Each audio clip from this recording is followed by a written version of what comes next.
Hello, everyone. Welcome to Storytime with Moog. I am Moog, and today we are continuing with The Phantom of the Opera by Gaston Leroux, starting with chapter 5.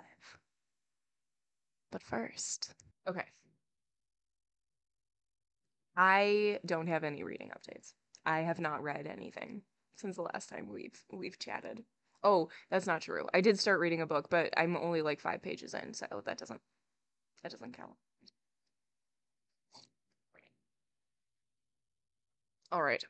Shall we attempt to see what reading is like when having much too much espresso and much too much sugar. Okay, what has happened so far in this book? Wild things have happened. Okay, so we have an opera house in Paris. We have an opera house in Paris, and the old owners are leaving. We don't know why, but they're leaving. They've decided that they don't want to be the owners anymore. And so we have two new owners who are coming in, and in their like going away party, the all four owners have a meeting, and the old owners pass along information that box 5 must always be left open. And they've passed along a memorandum that specifies that box 5 must always be open. And also, like, a certain amount of money must be left for the opera ghost. And the new owners are like, that's weird. But okay. That's a weird little joke that they're playing on us.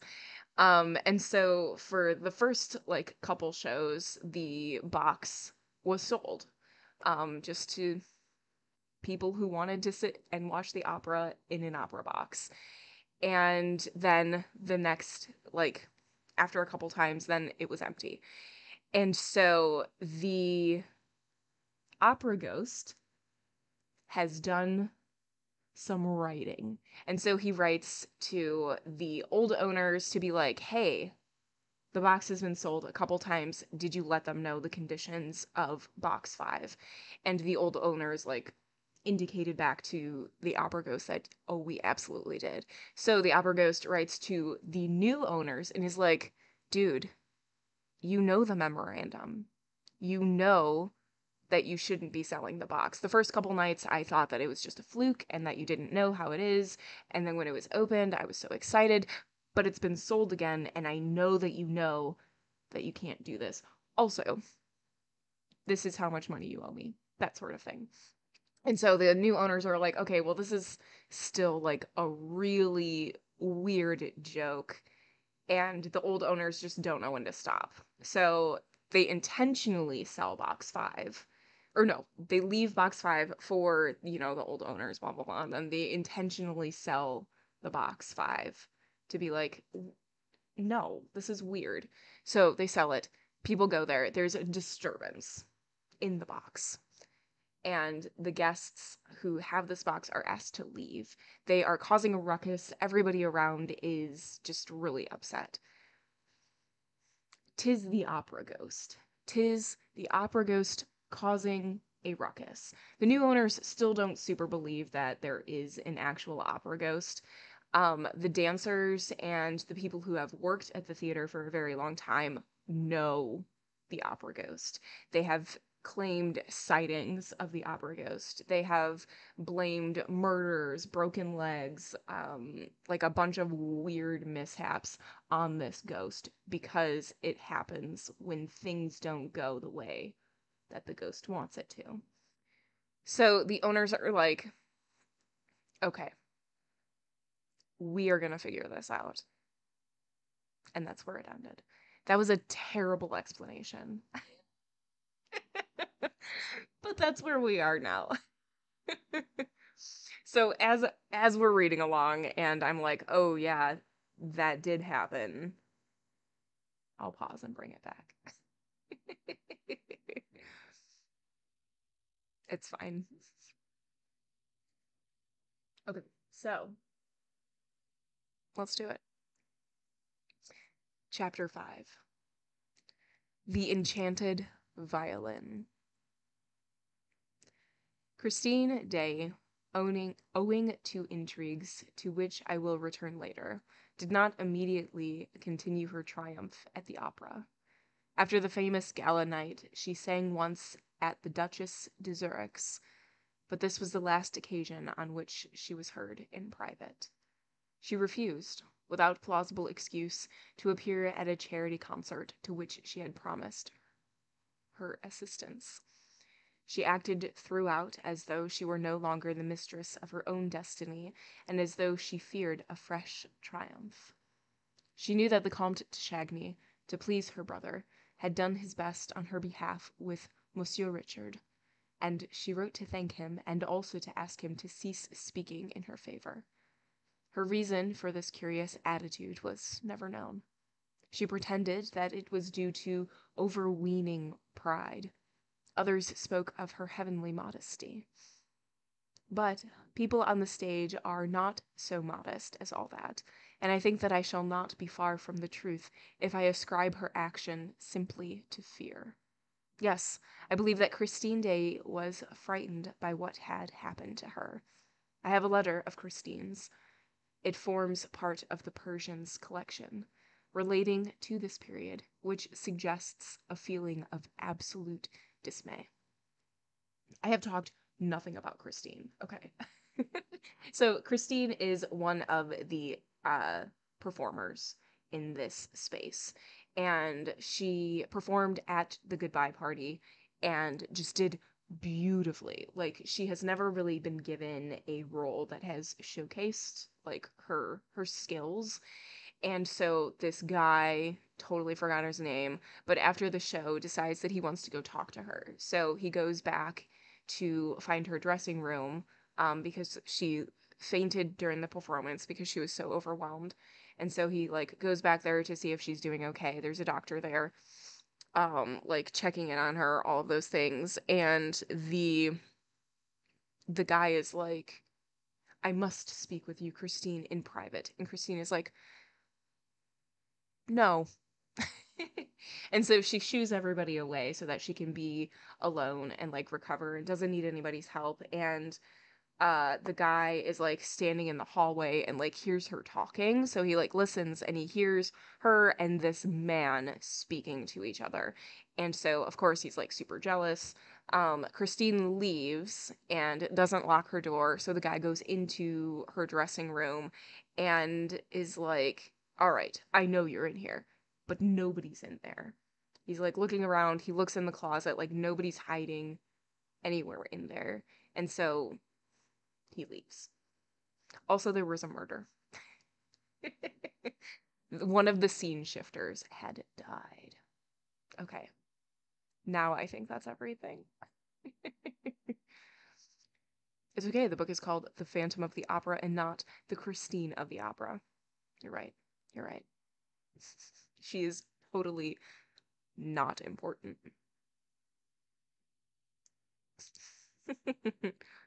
Okay. I don't know myself when I sing, writes the poor child. She showed herself nowhere, and the Vicomte de Chagny tried in vain to meet her.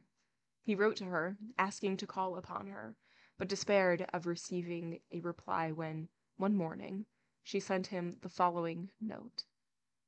Monsieur, I have not forgotten the little boy who went into the sea to rescue my scarf. I feel that I must write to you today, when I am going to Paros, in fulfillment of a sacred duty. Tomorrow is the anniversary of the death of my poor father, whom you knew, and who is very fond of you. He is buried there, with his violin, in the graveyard of the little church, at the bottom of the slope, where we used to play as children, beside the road where, when we were a little bigger, we said goodbye for the last time. The Vicomte hurriedly consulted a railway guide, dressed as quickly as he could, wrote a few lines for his valet to take to his brother, and jumped into a cab which brought him to the Gare Montparnasse, just in time to miss the morning train. He spent a dismal day in town and did not recover his spirits until the evening, when he was seated in his compartment in the Brittany Express. He read Christine's note over and over again, smelling its perfume, recalling the sweet pictures of his childhood, and spent the rest of that tedious night journey in feverish dreams that began and ended with Christine Daaé. Day was breaking when he alighted at Lannion. He hurried to the diligence for Paris. He was the only passenger. He questioned the driver and learned that on the evening of the previous day, a young lady who looked like a Parisian had gone to Paris and put up at the inn known as the Setting Sun. The nearer he drew to her, the more fondly he remembered the story of the little Swedish singer. Most of the details are still unknown to the public. There was once, in a little market town not far from Uppsala, a peasant who lived there with his family, digging the earth during the week and singing in the choir on Sundays. This peasant had a little daughter to whom he taught the musical alphabet before she knew how to read. Daaé's father was a great musician, perhaps without knowing it. Not a fiddler throughout the length and breadth of Scandinavia played as he did. His reputation was widespread, and he was always invited to set the couples dancing at weddings and other festivals. His wife died when Christine was entering upon her 6th year.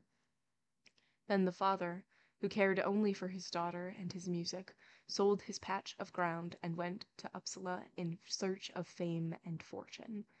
He found nothing but poverty.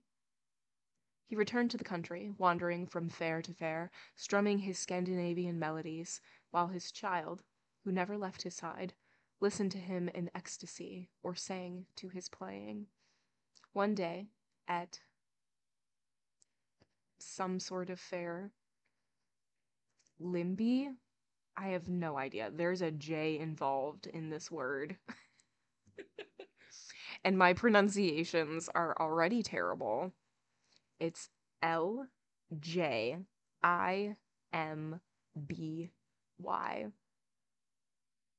Fair. Professor Valerius heard them and took them to Gothenburg. He maintained that the father was the first violinist in the world and that the daughter had the making of a great artist. Her education and instruction were provided for. Exactly. Hold on, let me grab my IKEA catalog. I'm sure it's a very nice end table. She made rapid progress and charmed everybody with her prettiness, her grace of manner, and her genuine eagerness to please. When Valerius and his wife went to settle in France, they took Daaé and Christine with them. Mama, Valerius, treated Christine as her daughter. As for Daaé, he began to pine away with homesickness. He never went out of doors in Paris, but lived in a sort of dream which he kept up with his violin. For hours at a time, he remained locked up in his bedroom with his daughter, fiddling and singing very, very softly. Sometimes Mama Valerius would come and listen behind the door, wipe away a tear, and go downstairs again on tiptoe, sighing for her Scandinavian skies. Daaé seemed not to recover his strength until the summer, when the whole family went to stay at Paris, in a faraway corner of Brittany, where the sea was of the same color as in his own country.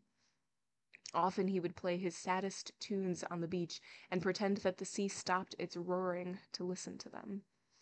And then he induced Mama Valerius to indulge an odd whim of his. At the time of the pardons, or Breton pilgrimage, the village festival and dances, he went off with his fiddle, as in the old days, and was allowed to take his daughter with him for a week. They gave the smallest hamlets music to last them for a year, and slept at night in a barn, refusing a bed at the inn, lying close together on the straw, as when they were so poor in Sweden. At the same time, they were very neatly dressed, made no collection, refused the halfpence offered them, and the people around could not understand the conduct of this rustic fiddler who tramped the roads with that pretty child who sang like an angel from heaven. They followed them from village to village. One day, a little boy, who was out with his governess, made her take a longer walk than he intended, for he could not tear himself from the little girl whose pure, sweet voice seemed to bind him to her. They came to the shore of an inlet which is still called Trestero, but which now, I believe, harbors a casino or something of the sort. At that time, there was nothing but sky and sea and a stretch of golden beach. Only, there was also a high wind, which blew Christine's scarf out to sea. Christine gave a cry and put out her arms, but the scarf was already far on the waves.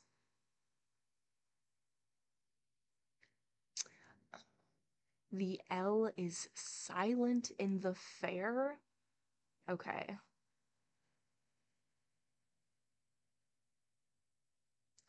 So it's Jimby. It's a hard J. I would think the J would be silent. Huh. All right. All right. I believe you. Then she heard a voice say, "It's all right. I'll go and fetch your scarf out to the sea." And she saw a little boy running fast, in spite of the outcries and the indignant protests of a worthy lady in black. The little boy ran into the sea, dressed as he was, and brought her back her scarf. Boy and scarf were both soaked through. The lady in black made a great fuss, but Christine laughed merrily and kissed the little boy, who was none other than the Vicomte Raoul de Chagny, staying at Lannion with his aunt. That's the guy's name. His name is Raoul, the one that was being creepy in the hallway. And he did, so when he went to see her, he kissed her hand and mentioned this scarf, and she was like, "I have no idea who you are." And now she's like, she wrote him a note and was like, "I do know who you are, and I'm gonna go to this place." That's where he's going. That's why everything is slightly confusing, because I didn't mention that.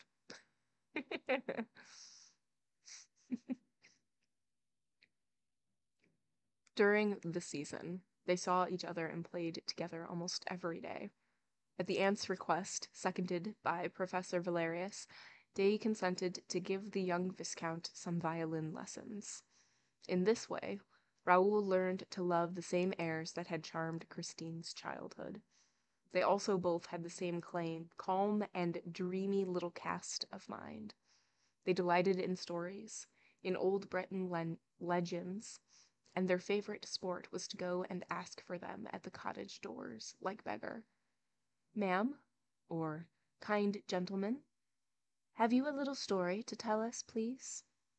And it seldom happened that they did not have one given to them, for nearly every old Breton grandame has, at least once in her life, seen the Corrigans dance by moonlight on the heather. Thank you.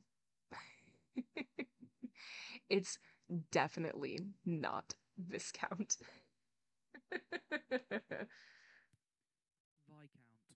It's Viscount. Thank you. Cool. That's totally fine. I was saying Monsieur wrong last time, so that's cool. I will be saying Viscount from now on. Thank you.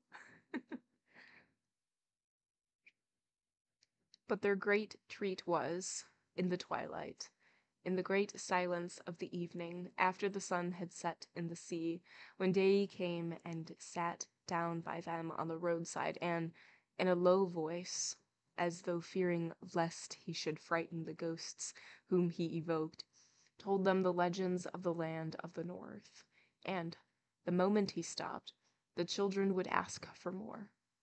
There was one story that began: a king sat in a little boat on one of those deep, still lakes that opened like a bright eye in the midst of the Norwegian mountains. And another, little thought of everything and nothing.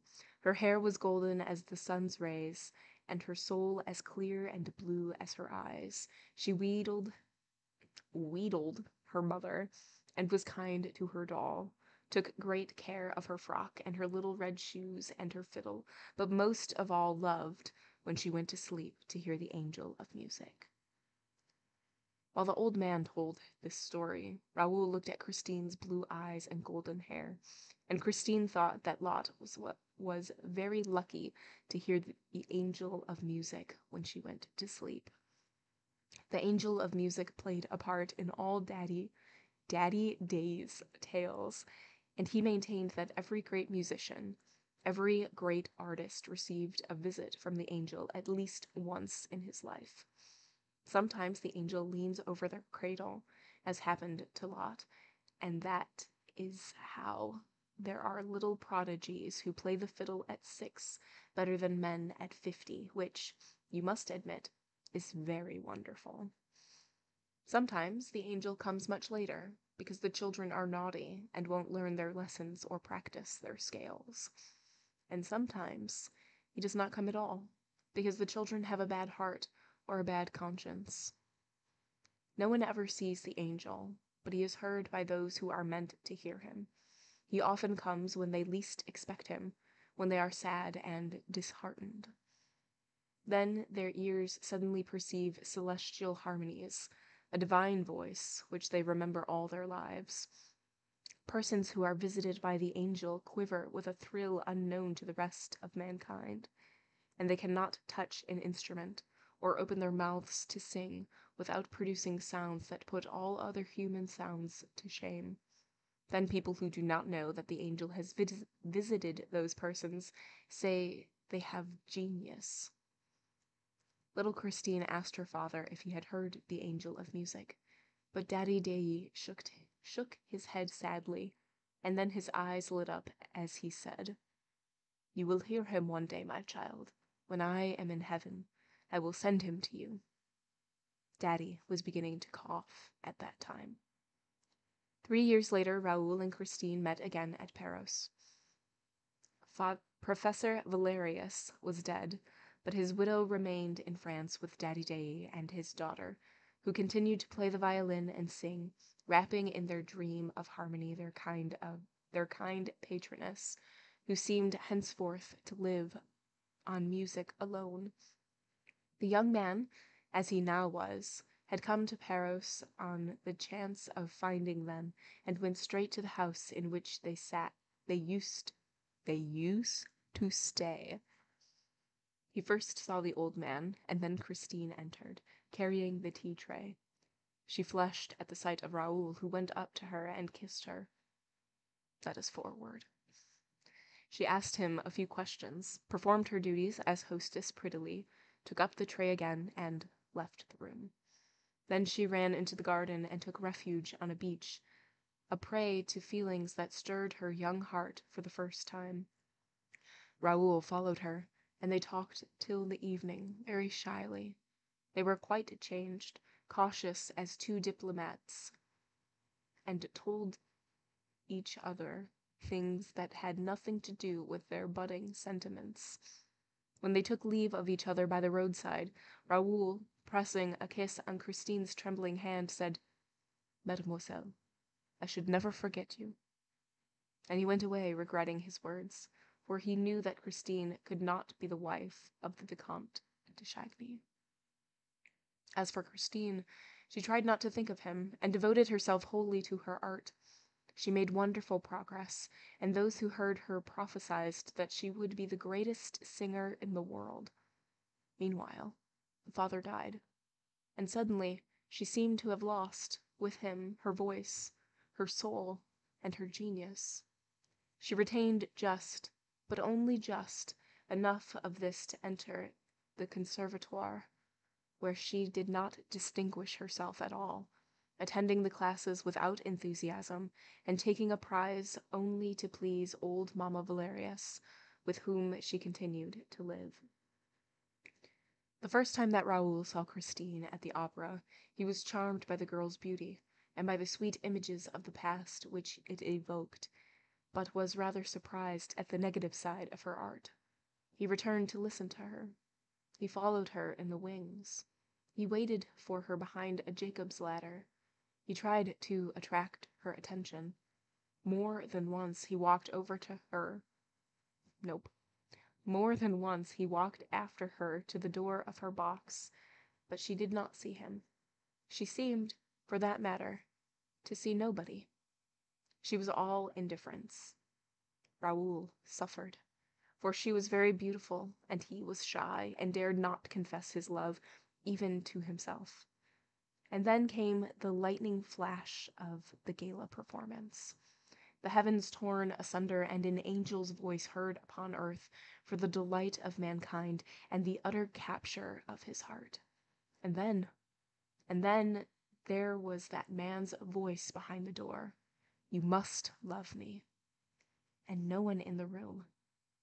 Why did she laugh when he reminded her of the incident of the scarf? Why did she not recognize him? And why had she written to him?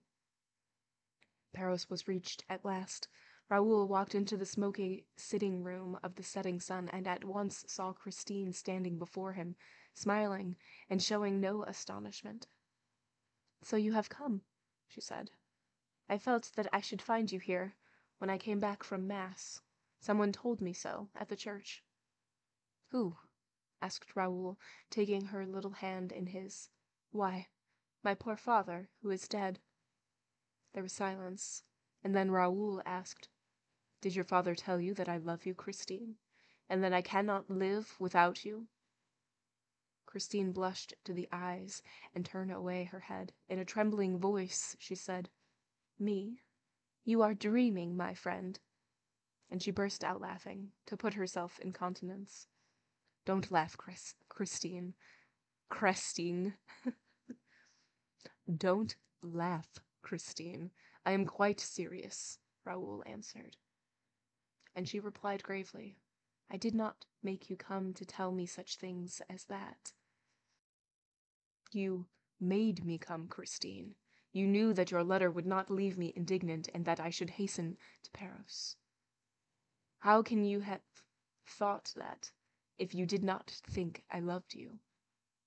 "I thought you would remember our games here as children, in which my father so often joined. I really don't know what I thought. Perhaps I was wrong to write to you. This anniversary and your sudden appearance in my room at the opera, the other evening, reminded me of the time long past, and made me write to you as the little girl that I then was." There was something in Christine's attitude that seemed to Raoul not natural. He did not feel any hostility in her, far from it. The distressed affection shining in her eyes told him that. But why was this affection distressed? That was what he wished to know, and what was irritating him. I would be distressed if there was somebody that I hadn't seen in a long time, since we were children, who had been creepily trying to get my attention in an opera house, and then when I write a letter, comes to find me, and then immediately professes love. I would be distressed. I would be distressed. I am distressed. Secondhand distress.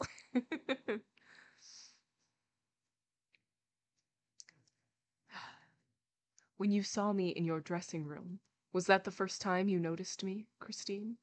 Because I've been creepy and appearing in places trying to get your attention.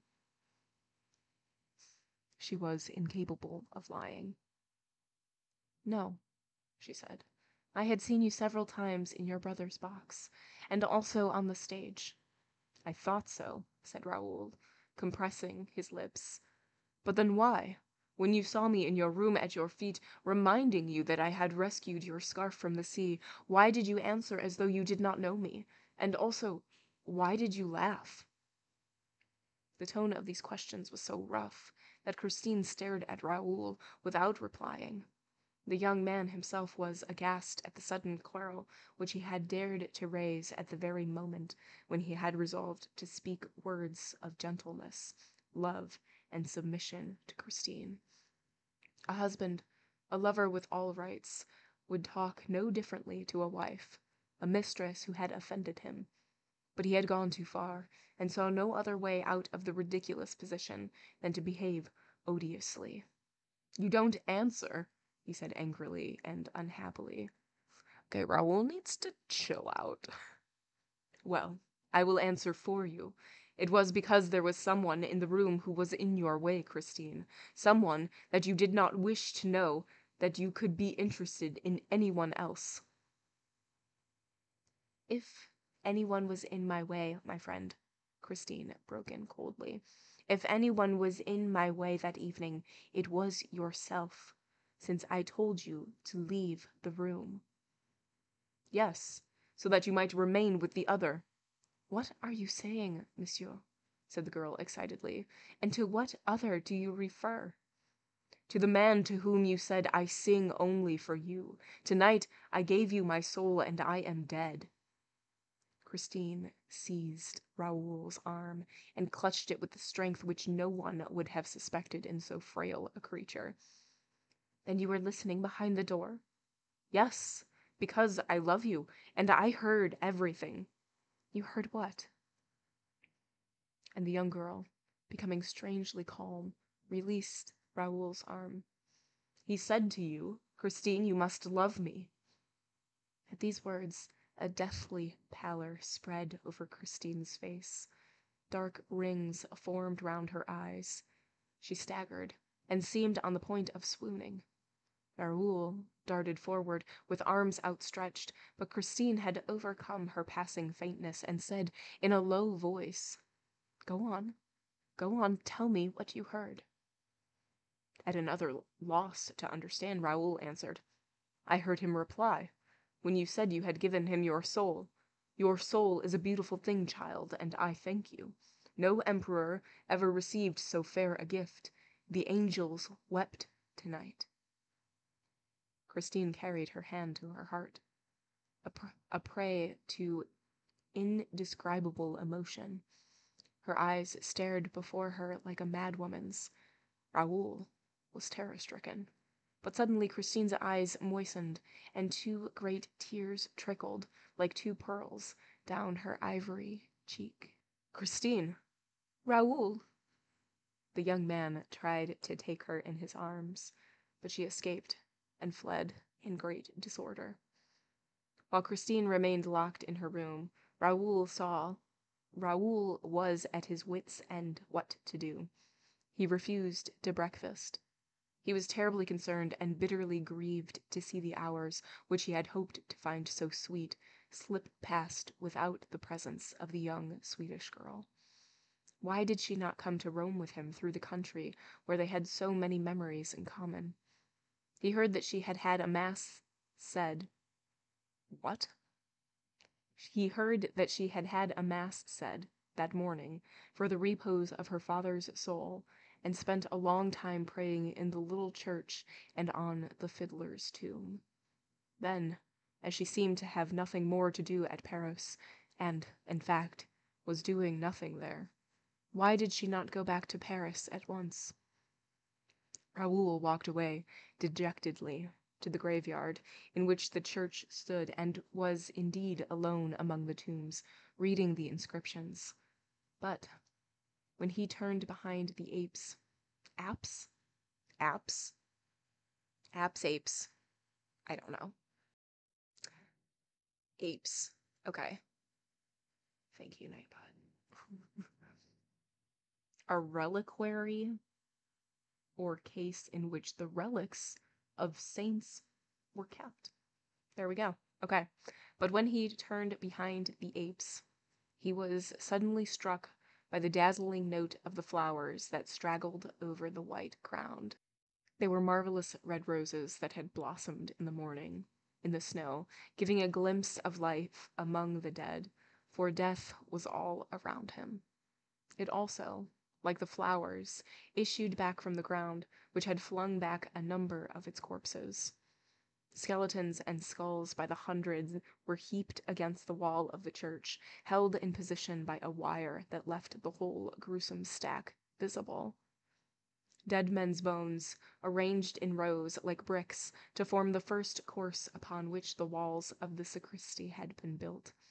The door of the sacristy opened in the middle of that bony structure, as is often seen in old Breton churches.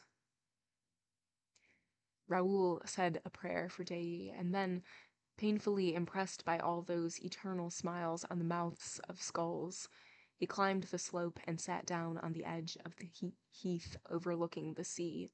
The wind fell with the evening. Raoul was surrounded by icy darkness, but he did not feel the cold. It was here, he remembered, that he used to come with little Christine to see the Corrigans dance at the rising of the moon. He had never seen any through his eyes. What? He had never seen any, though his eyes were good, whereas Christine, who was a little short-sighted, pretended that she had seen many. He smiled at the thought, and then suddenly gave a start. A voice behind him said, "Do you think the Corrigans will come this evening?" It was Christine. He tried to speak. She put her gloved hand to his mouth. "Listen, Raoul. I have decided to tell you something serious. Very serious. Do you remember the legend of the Angel of Music?" "I do indeed," he said. "I believe it was here that your father first told it to us." "And it was here that he said, 'When I am in heaven, my child, I will send him to you.' Well, Raoul, my father is in heaven, and I have been visited by the Angel of Music." "I have no doubt of it," replied the young man gravely, for it seemed to him that his friend, in obedience to a pious thought, was connecting the memory of his father, of her father, with the brilliancy of her last triumph. Christine appeared astonished at the Vicomte de Chagny's coolness.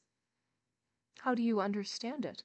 she asked, bringing her pale face so close to his that he might have thought that Christine was going to kiss him. But she only wanted to read his eyes in spite of the dark. "I understand," he said, "that no human being can sing as you sang the other evening without the intervention of some miracle. No professor on earth can teach you such accounts as those. You have heard the Angel of Music, Christine?" "Yes," she said solemnly. "In my dressing room. That is where he comes to give me my lessons daily."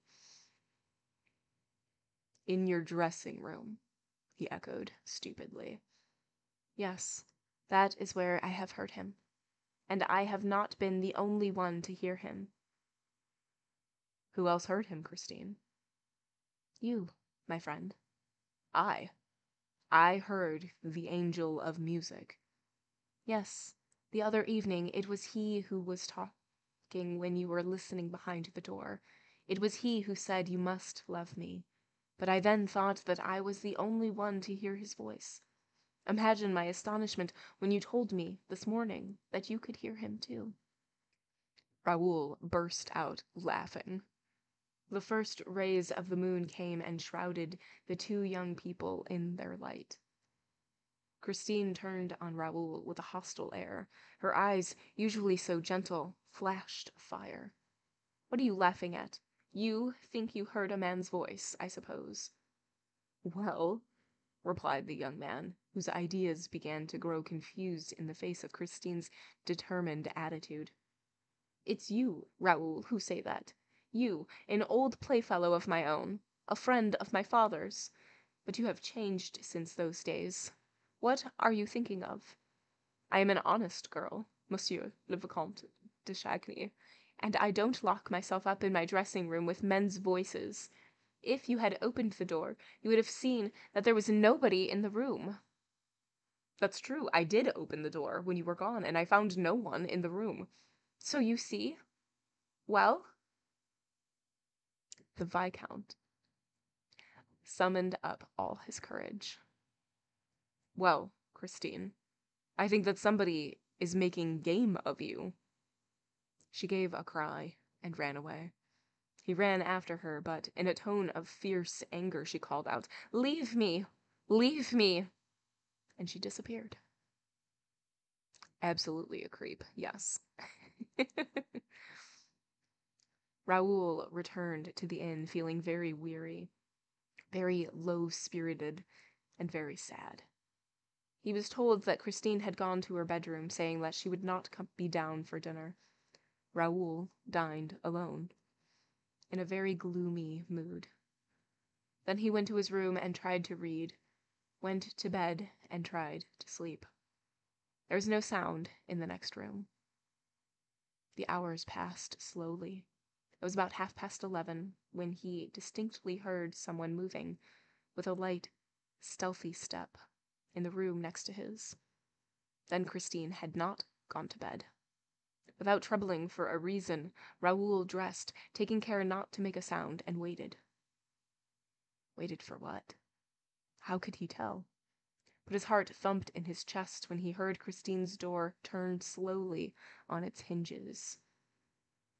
Where could she be going at this hour, when everyone was fast asleep at Paris? Softly opening the door, he saw Christine's white form in the moonlight, slipping along the passage. She went down the stairs, and he leaned over the baluster above her.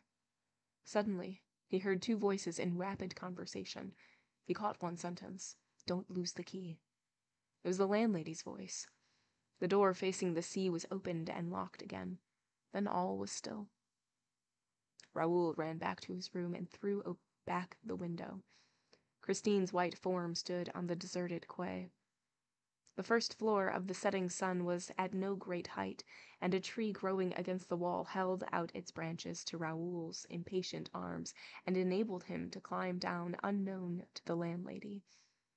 Her amazement, therefore, was all the greater when, the next morning, the young man had brought back to her half-frozen, more dead than alive, and when she learned that he had been found stretched at full length on the steps of the high altar of the little church.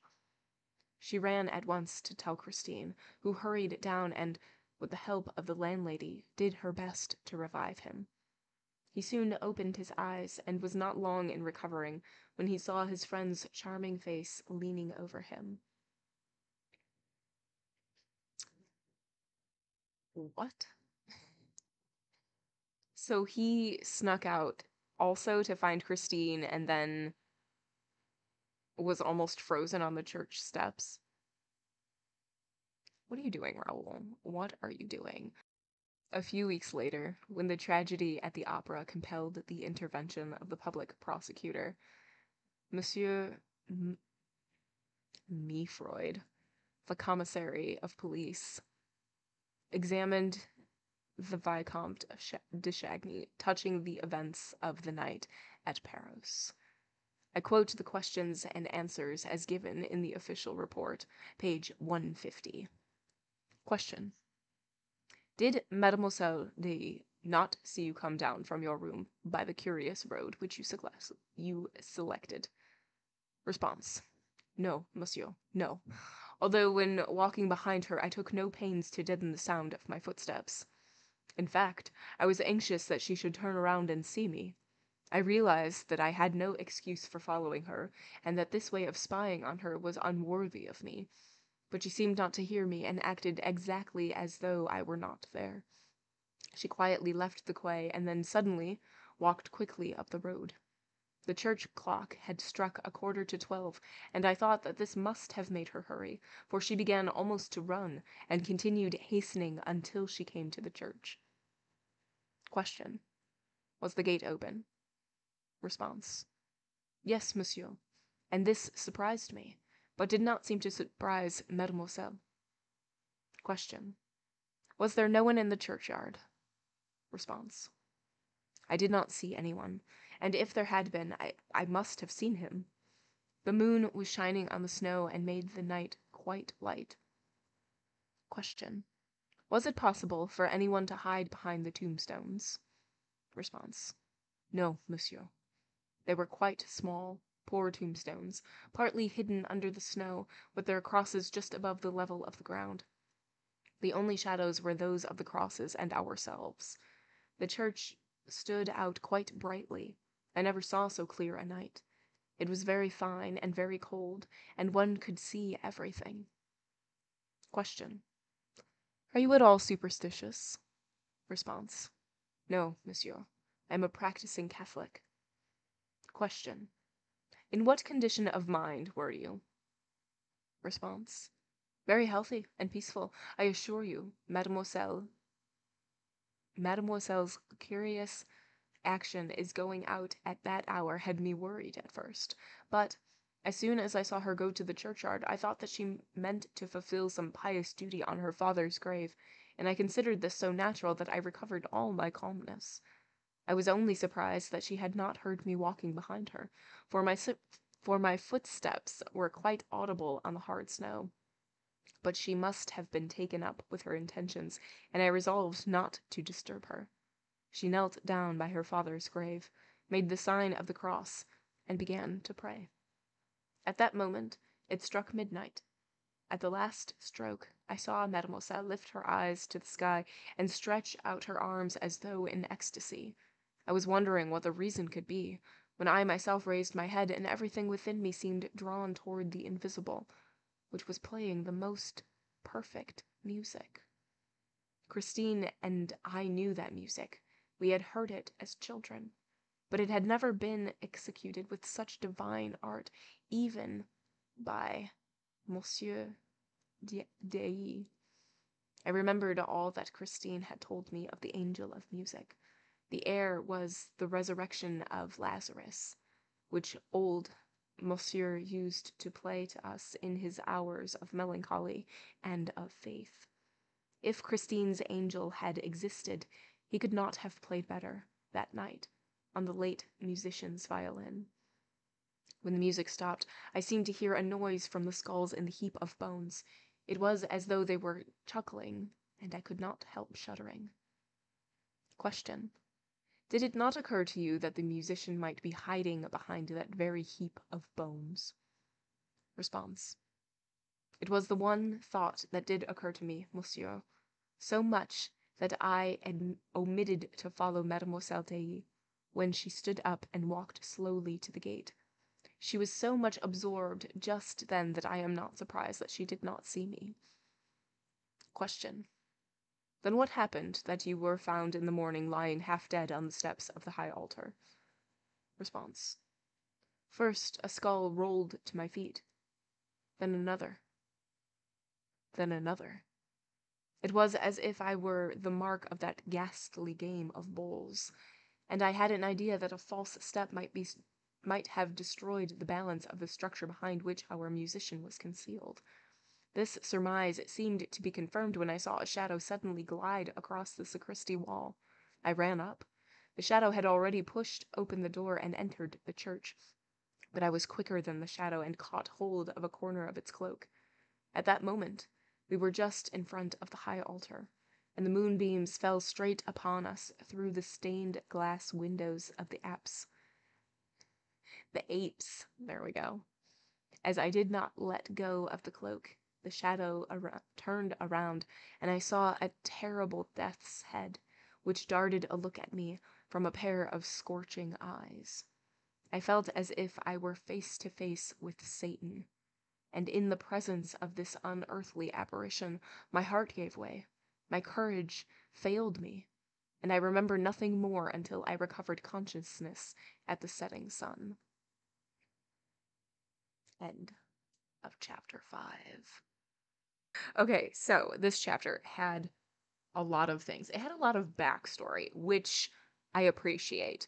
So it turns out that Christine actually did know Raoul and recognized him when they first met in her dressing room. She was just, you know, not responding to him, basically. But she wrote to him to say, like, yes, of course I remember who you are. Of course I remember our childhood. And I remember the scarf that was in the sea. Thank you. I'm going to this place because it is the anniversary of my father's death, and I am going to pay respects And so, of course, Raoul is like, well, this is clearly an invitation, and I'm gonna go. So he immediately goes there. They meet. They chatter, and Raoul is like, ah, yes, you did remember me. I knew it. I am impossible to forget. And Christine reveals that the man, the voice that was in her dressing room that Raoul heard say, like, you must love me, that type of deal, was the angel of music, whom her father said would visit her once her father has died. And this angel of music gives people like genius level of musicianship. And so yeah, so that's the voice. And Raoul just like yells at her. They have a little tiff, and Christine sneaks in the middle of the night to the courtyard, the graveyard, and Raoul follows her. And what happens is Raoul like passes out and then is being interviewed by the commissary of the police, and he tells his story that yeah, he followed Christine to the courtyard. He didn't think anything was weird, that she was just doing some like pious duty. But then he like heard music and didn't see anybody, and then he did see somebody, and he tried to grab the cloak, but the person like turned around, and the face scared him so much that his little heart gave way and he passed out and then woke up at the setting sun. Wild. Yeah, she absolutely recognized Raoul because of his moist hands. That has to be it. No, I don't want you to let go of that because it is such an odd description to include, that he was touching walls with moist hands to find an opening in her dressing room. It needs to be remembered.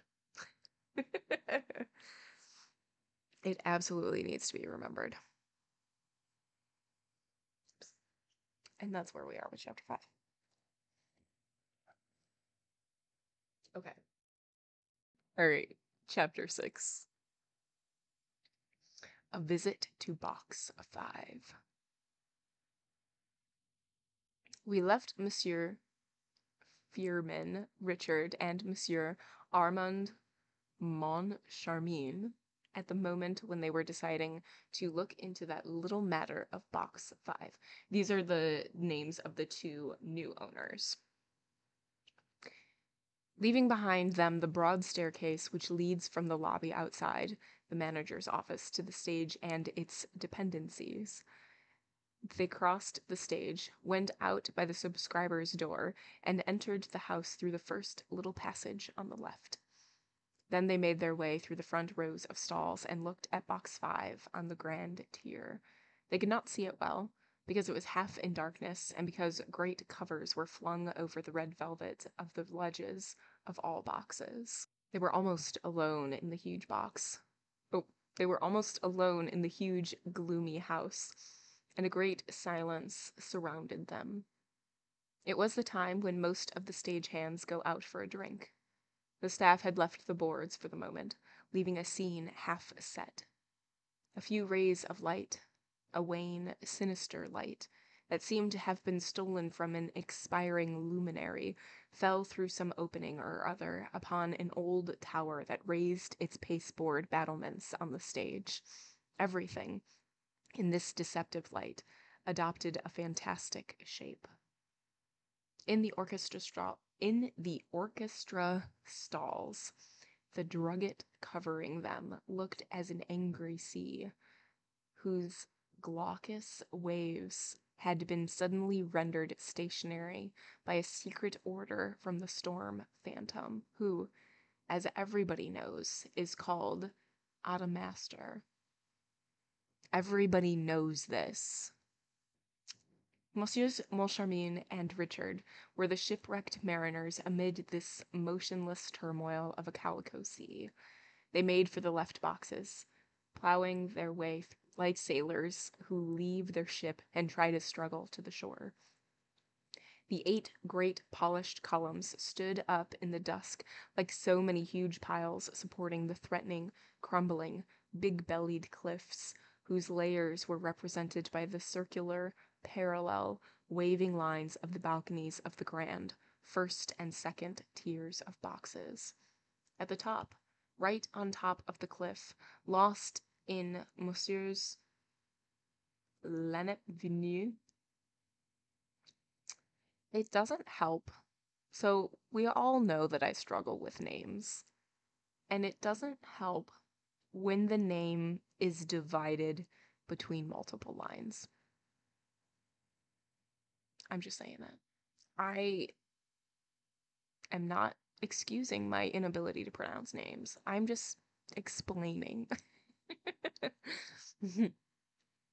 At the top, right on top of the cliff, lost in Monsieur's Lenepveu's copper ceilings, figures grinned and grimaced, laughed and jeered at Monsieur's Richard and Moncharmin's distress. And yet, these figures were usually very serious. Their names were Isis, oh my gosh. Gaston Leroux must have been like, oh, you have a hard time with proper names? Let me throw in some more. Amphitrite, Hebe, Pandora, Psyche, Thetis, Pomona, Daphne, Clyde, Galatea, and Arethusa. Yes, Arethusa herself and Pandora, whom we all know by her box, looked down upon the 2 new managers of the opera, who ended by clutching at some piece of wreckage, and from there stared silently at box 5 on the grand tier. I have said that they were distressed. At least, I presume so. Monsieur Moncharmin, in any case, admits that he was impressed. To quote his own words in his memoirs, "This moonshine about the opera ghost in which, since we first look over the duties of Messieurs Poligny and Debine," those were the old owners, "we had been so nicely steeped," Moncharmin's style is not always irreproachable, had no doubt ended by blinding my imaginative and also my visual faculties. It may be that the exceptional surroundings in which we found ourselves, in the midst of an incredible silence, impressed us to an unusual extent. It may be that we were the sport of a kind of hallucination brought about by the semi-darkness of the theater and the partial gloom that filled box 5. At any rate, I saw, and Richard also saw, a shape in the box. Richard said nothing. Nor I either. But we spontaneously seized each other's hands. We stood like that for some minutes, without moving, with our eyes fixed on the same point, but the figure had disappeared. Then we went out and, in the lobby, communicated our impressions to each other, and talked about the shape. The misfortune was that my shape was not in the least like Richard's. I had seen a thing like a death's head resting on the ledge of the box, whereas Richard saw the shape amid an old woman who looked like Madame Giry.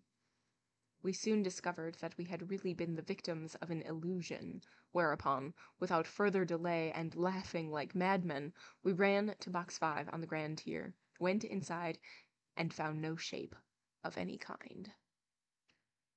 Box 5 is just like all the other grand tier boxes. There is nothing to distinguish it from any of the others. Monsieur Moncharmin and Monsieur Richard, ostensibly highly amused and laughing at each other, moved the furniture of the box, lifted the cloths and the chairs, and particularly examined the armchair in which the man's voice used to sit. But they saw that it was a respectable armchair, with no magic about it. Altogether, the box was the most ordinary box in the world, with its red hangings, its chairs, its carpet, and its ledges covered in red velvet. After feeling the carpet in the most serious manner possible, and discovering nothing more here than anywhere else, down to the corresponding box on the pit tier level. In box 5, on the pit tier, which is just inside the first exit from the stalls on the left, they found nothing worth mentioning either. Those people are all making fools of us, Fearman Richard ended by exclaiming. It will be Faust on Saturday. Let us both see the performance from box 5 on the grand tier. End of chapter 6. Okay, chapter 6, we go back to our theater and our managers, and they decide to inspect box 5. And what should their wandering eyes see? Well, they see different figures. One of them sees something like Death's skull at the edge, and the other one sees like a woman's figure akin to Madame Geary. They both leave. They talk about it. They laugh. They're like, obviously, we didn't really see anything. They go back up to the box, and they see nothing. They check around to see if there's any, like, trapped doors, any, like, hidden spaces, blah, blah, blah. There's nothing. And so they decide that the next performance of Faust, they are going to sit in box 5.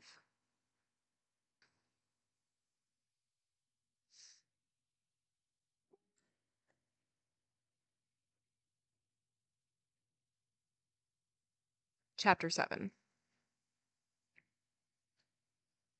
Faust and what followed. On the Saturday morning, on reaching their office, the joint managers found a letter from O.G., worded in these terms.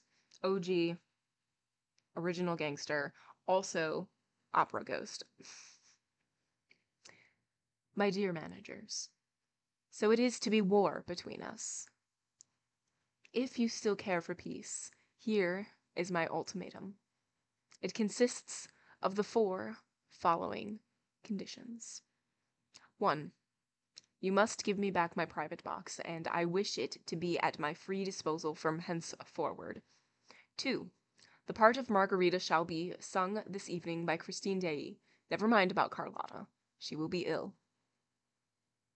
3. I absolutely insist upon the good and loyal service of Madame Geary, my box-keeper, whom you will reinstate in her functions forthwith. That's right. So the managers brought up Madame Geary to hear about, like, the disruption that happened in box 5, as well as her take on the ghost. And so she said it, and they were like, okay, well, she's obviously crazy and must be fired. So that's what happened. 4. Let me know by a letter handed to Madame Geary, who will see that it reaches me that you accept, as your predecessors did, the conditions in my memorandum book relating to my monthly allowance. I will inform you later how you are to pay it to me. If you refuse, you will give Faust tonight in a house with a curse upon it. Take my advice and be warned in time. O.G. Look here, I'm getting sick of him, shouted Richard, bringing his fists down on his office table. Just then, Mercier, the acting manager, entered. Lacanel would like to see one of you, gentlemen, he said. He says that his business is urgent, and he seems quite upset. Who is Lacanel? Asked Richard. He's your stud groom. What do you mean, my stud groom? Yes, sir, exclaimed Mercier. There are several grooms at the opera, and Monsieur Lacanel is at the head of them. And what does this groom do? He has the chief management of the stable. What stable? Why, yours, sir. The stable of the opera. Is there a stable at the opera? Upon my word, I didn't know. Where is it? In the cellars, on the rotunda side. It's a very important department. We have 12 horses. How do you not know that you have 12 horses in a stable? 12 horses? And what for, in heaven's name?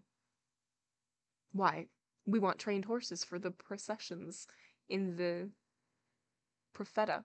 Oh, GV, the profeta, and so on. Horses used to the boards. It is the groom's business to teach them. Monsieur Lacnel is very clever at it. He used to manage Franconi's stables. Very well. But what does he want? I don't know. I never saw him in such a state. He can come in. Monsieur Lacnel came in, carrying a riding whip, with which he struck his right boot in an irritable manner. Good morning, Monsieur Lacnel, said Richard, somewhat impressed. To what do we owe the honor of your visit? Mr. Manager, I have come to ask you to get rid of the whole stable. What? You want to get rid of your horses? I am not talking of the horses, but of the stablemen. How many stablemen do you have? 6. 6 stablemen. That's at least 2 too many. There are places. Oh wait, wrong person. Excuse us. There are places, Mercier interposed, created and forced upon us by the Under-Secretary for Fine Arts. They are filled by protégés of the government, and, if I may venture to, I don't care a hang for the government, roared Richard. We don't need more than 4 stablemen for 12 horses. 11, said the head riding master, correcting him. 12, repeated Richard. 11, repeated Lachenal. Oh, the acting manager told me that you had 12 horses. I did have 12, but I have only 11 since César was stolen. And Monsieur Lachenal gave himself a great smack on the boot with his whip. Has César been stolen? Cried the acting manager. César, the white horse in the Profeta? There are not 2 Césars, said the stud groom dryly. I was 10 years at Francoli's, and I have been plenty. Oh my gosh, I am struggling. I was 10 years at Francoli's, and I have seen plenty of horses in my time. Well, there are not 2 Césars, and he's been stolen. How? I don't know. Nobody knows. That's why I've come to ask you to sack the whole stable. What do you stablemen say? All sorts of nonsense. Some of them accuse the supers. Others pretend that it's the acting manager's doorkeeper. My doorkeeper? I'll answer for him as I would for myself. Represted. Represted? That is not what that word says. Protested. Mercier. But, after all, you must have some idea, cried Richard. Yes, I have, Monsieur Lachenal declared. I have an idea, and I'll tell you what it is. There's no doubt about it in my mind. He walked up to the 2 managers and whispered, It's the ghosts who did the trick. Richard gave a jump. What? You too? How do you mean, I too? Isn't it natural, after what I saw? What did you see?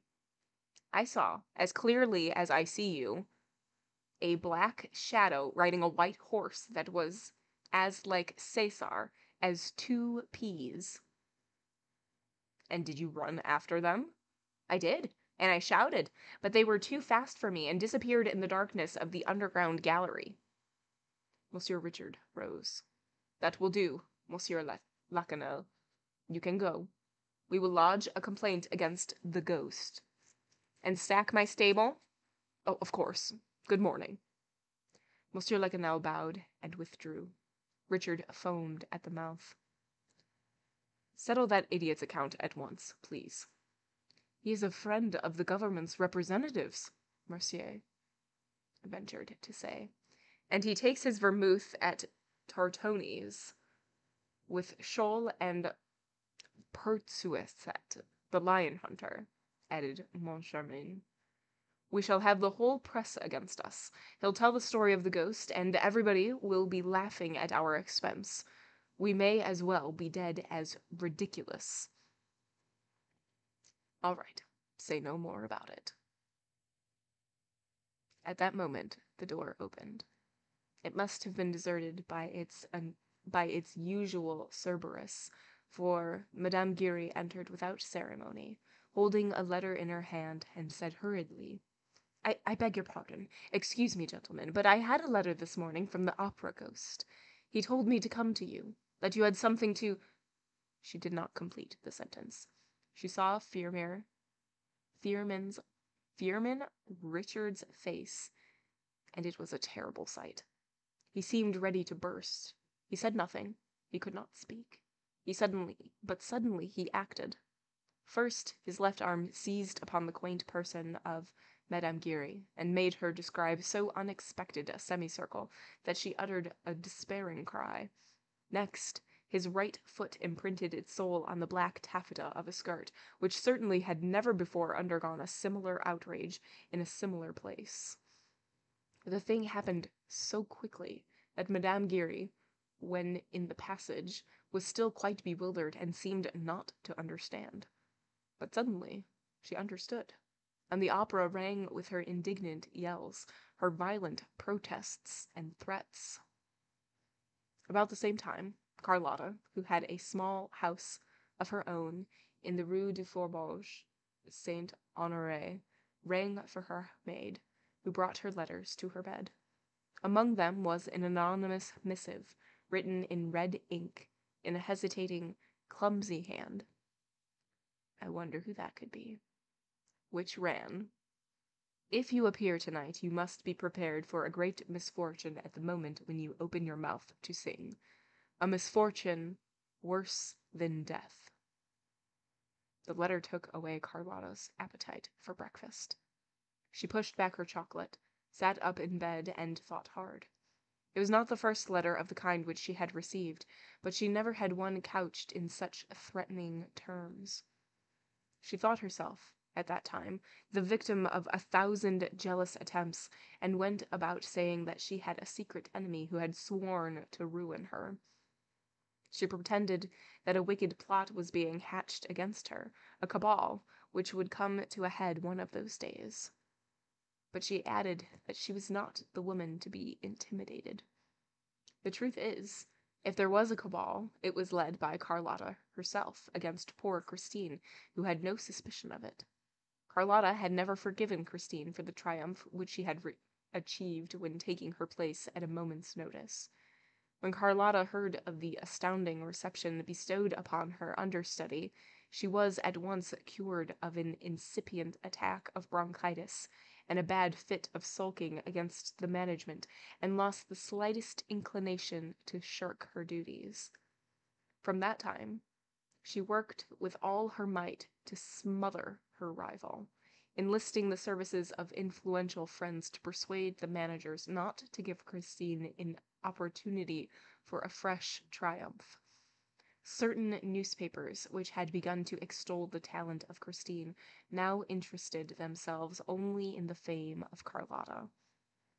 Lastly, in the theater itself, the celebrated but heartless and soulless diva made the most scandalous remarks about Christine, and tried to cause her endless minor unpleasantness.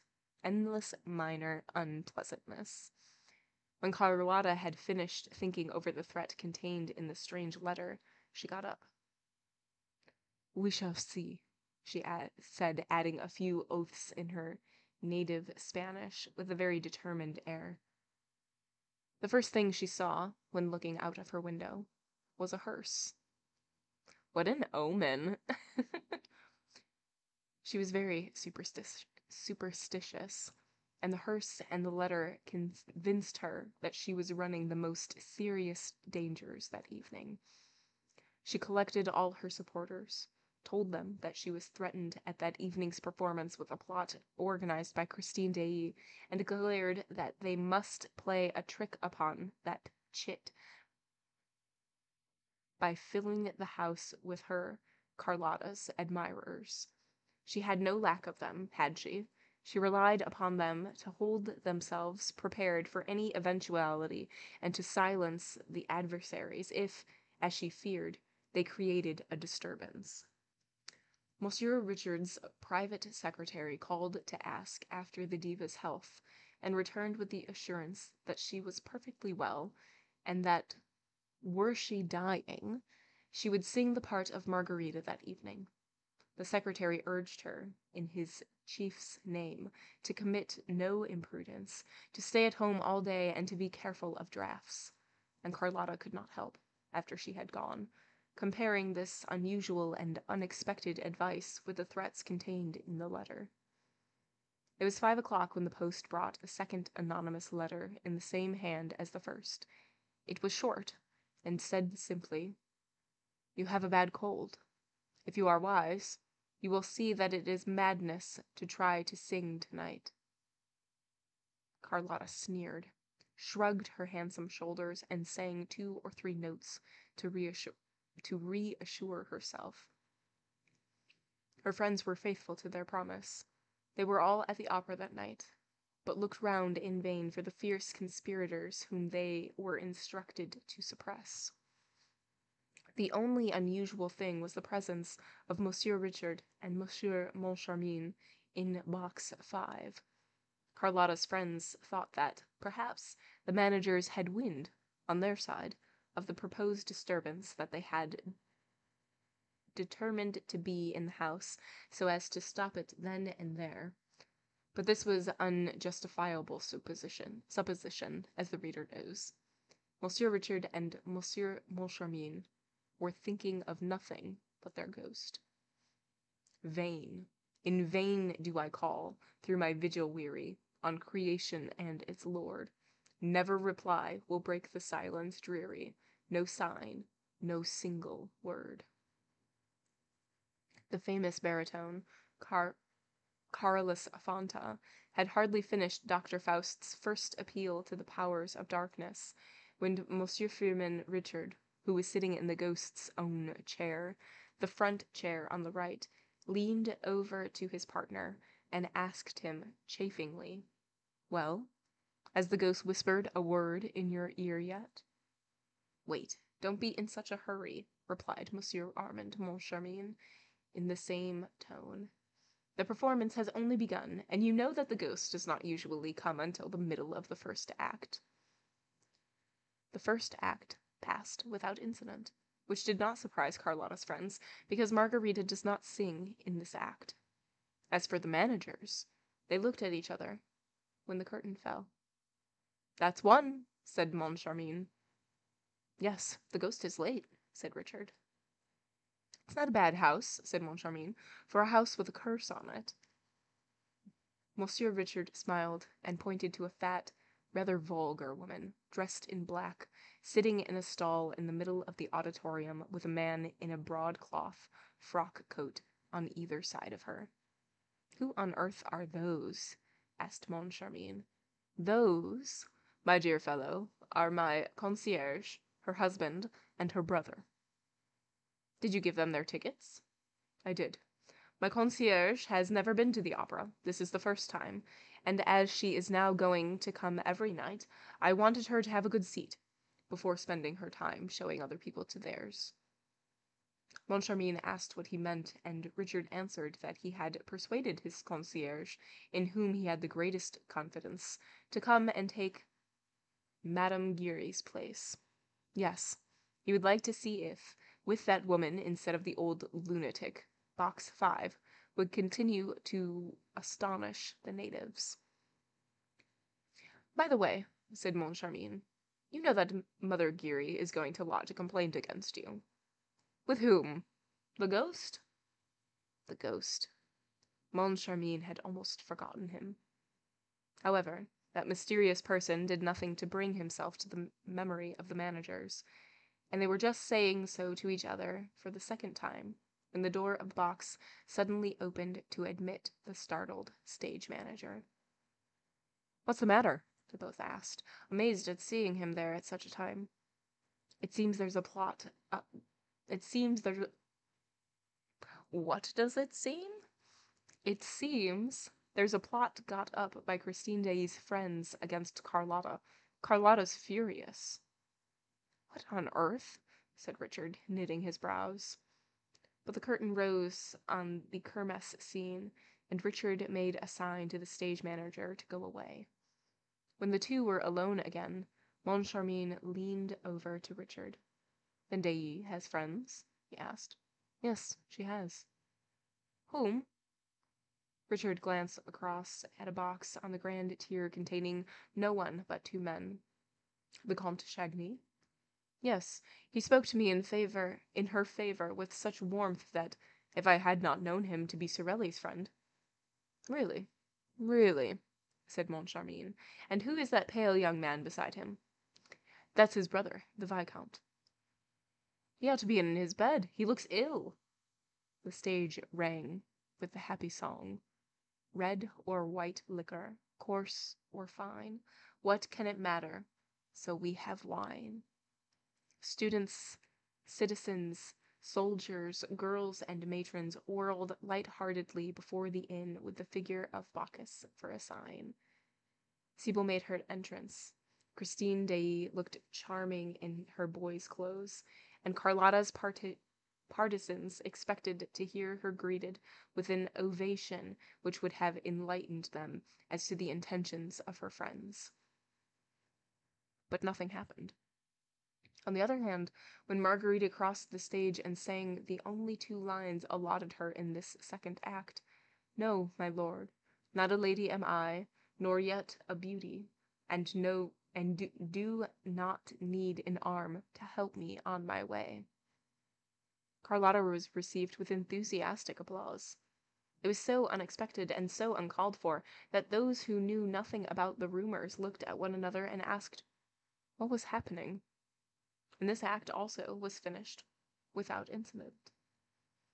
Then everybody said, "Of course, it will be during the next act."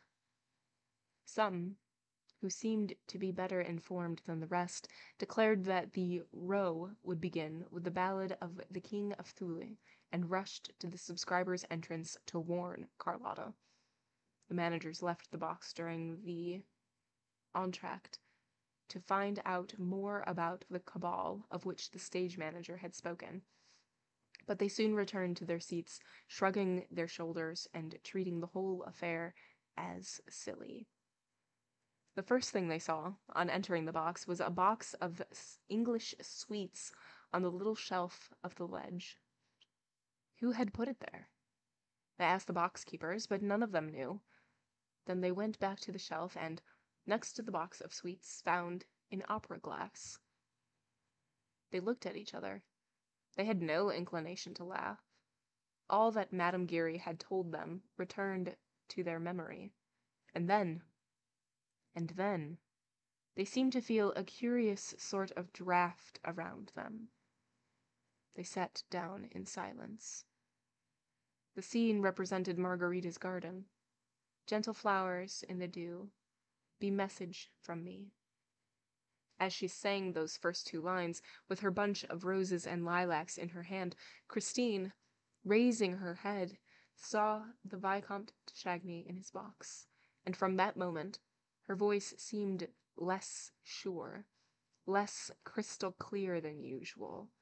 Something seemed to deaden and dull her singing. "What an odd girl she is," said one of Carlotta's friends in the stalls, almost aloud. "The other day she was divine, and tonight she's simply bleeding. She has no experience, no training." "Gentle flowers, lie ye there, and tell her from me." The Viscount put his head under his hands and wept.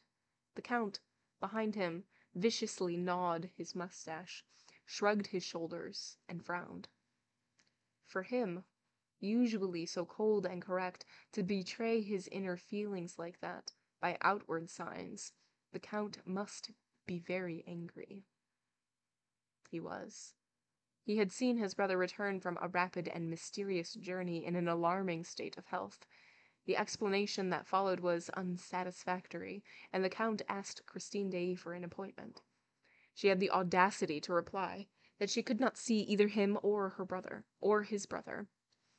Would she but deign to hear me, and with one smile to cheer me? "The little baggage," growled the Count. And he wondered what she wanted, what she was hoping for. She was a virtuous girl. She was said to have no friend, no protector of any sort. That angel from the north must be very artful. Raoul, behind the curtain of his hands that veiled his boyish tears, thought only of the letter which he received on his return to Paris, where Christine, fleeing from Paris like a thief in the night, had arrived before him. My dear little playfellow, you must have the courage not to see me again, not to speak to me again. If you love me just a little, do this for me. For me, you will never forget you. For me, who will never forget you, my dear Raoul? My life depends upon it. Your life depends upon it. Your little Christine. Thunders of applause. Carlotta made her entrance. I wish I could but know who was he that addressed me, if he was noble, or at least what his name is. When Margarita had finished singing the ballad of the King of Thule, she was loudly cheered, and again, when she came to the end of the jewel song, ah, the joy of past compare, these jewels bright to wear. Thenceforth, certain of herself, certain of her friends in the house, certain of her voice and her success, fearing nothing, Carlotta flung herself into her part without restraint of modesty. She was no longer Margarita. She was Carmen. She was applauded all the more, and her debut with Faust seemed about to bring her a new success, when suddenly a terrible thing happened. Faust had knelt on one knee. Let me gaze on the form below me, while from yonder ether blue, look how the star of eve, bright and tender, lingers o'er me. To love thy beauty too. And Margarita replied, Oh, how strange! Like a spell does the evening bind me, and a deep languid charm I feel without alarm, with its melody enwind me, and all my heart subdue. At that moment, at that identical moment, the terrible thing happened. Carlotta croaked like a toad. There was consternation on Carlotta's face, and consternation on the faces of all the audience. The two managers in their box could not suppress an exclamation of horror. Everyone felt that the thing was not natural, that there was witchcraft behind it. The toad smelt of brimstone. Poor, wretched, despairing, crushed Carlotta. The uproar in the house was indescribable. If the thing had happened to anyone but Carlotta, she would have been hooted. But everybody knew how perfect an instrument her voice was, and there was no display of anger, but only of horror and dismay. The sort of dismay which men would have felt if they had witnessed the catastrophe that broke the arms of the Venus de Milo, and even then they would have seen and understood. But here that toad was incomprehensible, so much so that, after some seconds spent in asking herself if she had really heard that note, that sound, that infernal noise issue from her throat, she tried to persuade herself that it was not so, that she was the victim of an illusion of the ear, and not of an act of treachery on the part of her voice. Meanwhile, in Box 5, Moncharmin and Richard had turned very pale. This extraordinary and inexplicable incident filled them with a dread which was the more mysterious inasmuch as for some little while they had fallen within the direct influence of the ghost. They had felt his breath. Moncharmin's hair stood on end. Richard wiped the perspiration from his forehead. Yes, the ghost was there, around them, behind them, beside them. They felt his presence without seeing him. They heard his voice, close, close, close to them. They were sure that there were 3 people in the box. They trembled. They thought of running away. They dared not. They dared not make a movement or exchange a word that would have told the ghost that they knew that he was there. What was going to happen? This happened. Their joined exclamation of horror was heard all over the house. They felt that they were smarting under the ghost's attack. Leaning over the edge of the box, they stared at Carlotta as though they did not recognize her. This infernal girl must have given the signal for some catastrophe. Ugh, they were waiting for the catastrophe. The ghost had told them it would come. The house had a curse upon it. The two managers grasped and panted under the weight of the catastrophe. Richard's stifled voice was heard calling to Carlotta. "Well, go on." No, Carlotta did not go on. Bravely, heroically, she started afresh on the fatal line at the end of which the toad had appeared. An awful silence succeeded the uproar. Carlotta's voice alone once more filled the resounding house. "I feel without alarm." The audience also felt, but not without alarm. "I feel without alarm. I feel without alarm. Quack. With its melody enwind me. Quack. And all my heart sub. Quack." The toad also had started afresh. The house broke into a wild tumult. The two managers collapsed in their chairs and dared not even turn around. They had not the strength. The ghost was chuckling behind their backs, and at last they distinctly heard his voice in their right ears, the impossible voice, the mouthless voice saying, "She is singing tonight to bring the chandelier down." With one accord, they raised their eyes to the ceiling and uttered a terrible cry.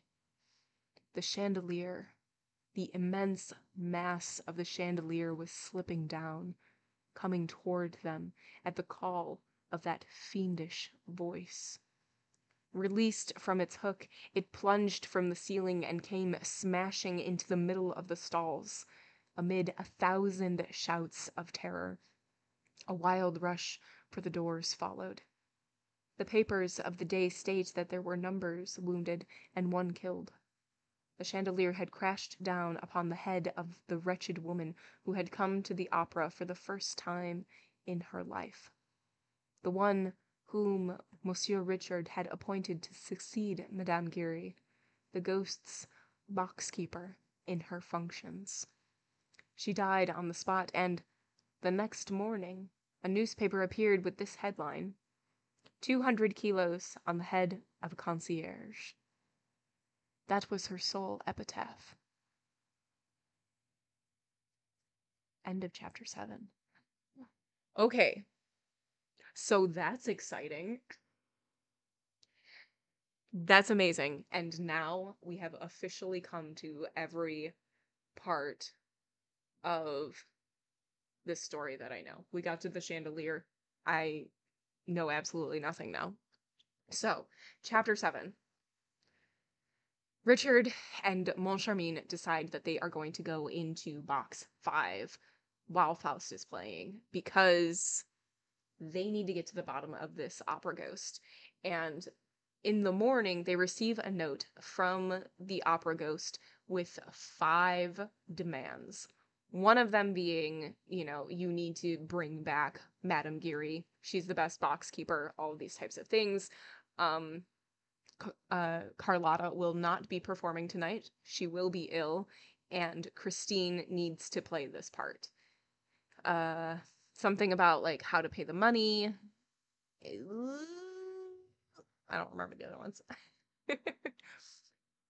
And that morning, Carlotta also gets a note that says that she will, once she starts singing, she will be destroyed, basically. And terrible omen, and she is convinced that Christine and Christine's friends are out to get her because secretly she is against Christine and Christine's friends.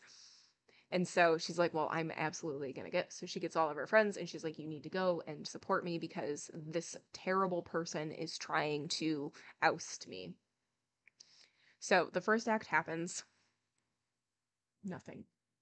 The second act happens, nothing.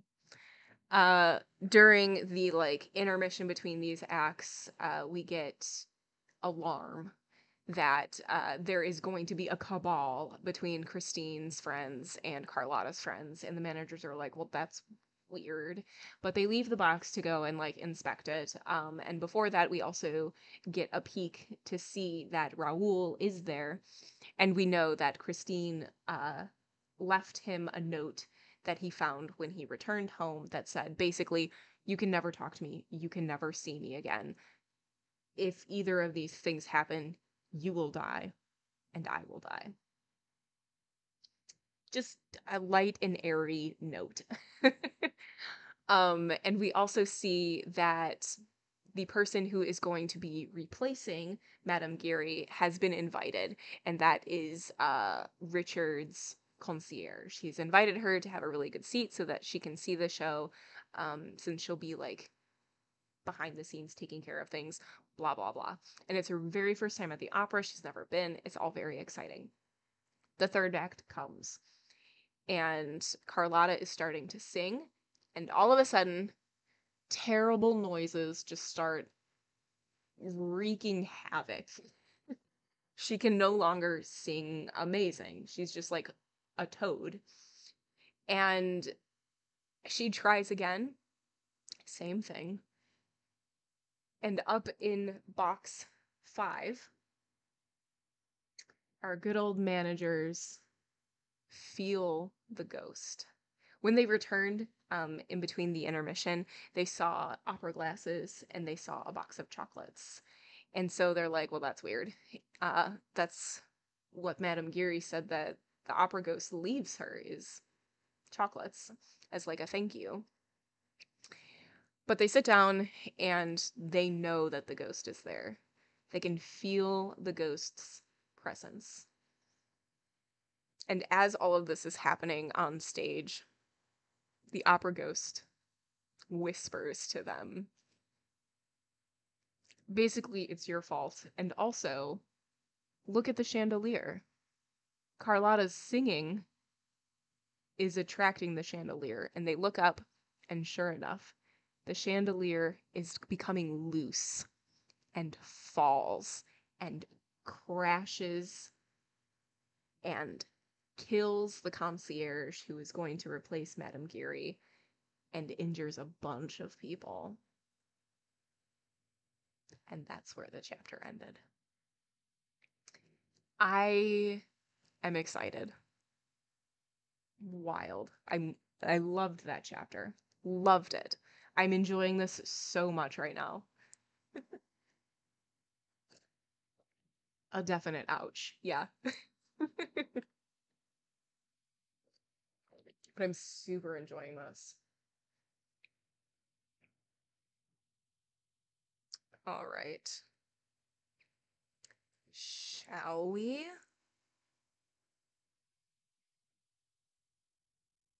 We shall.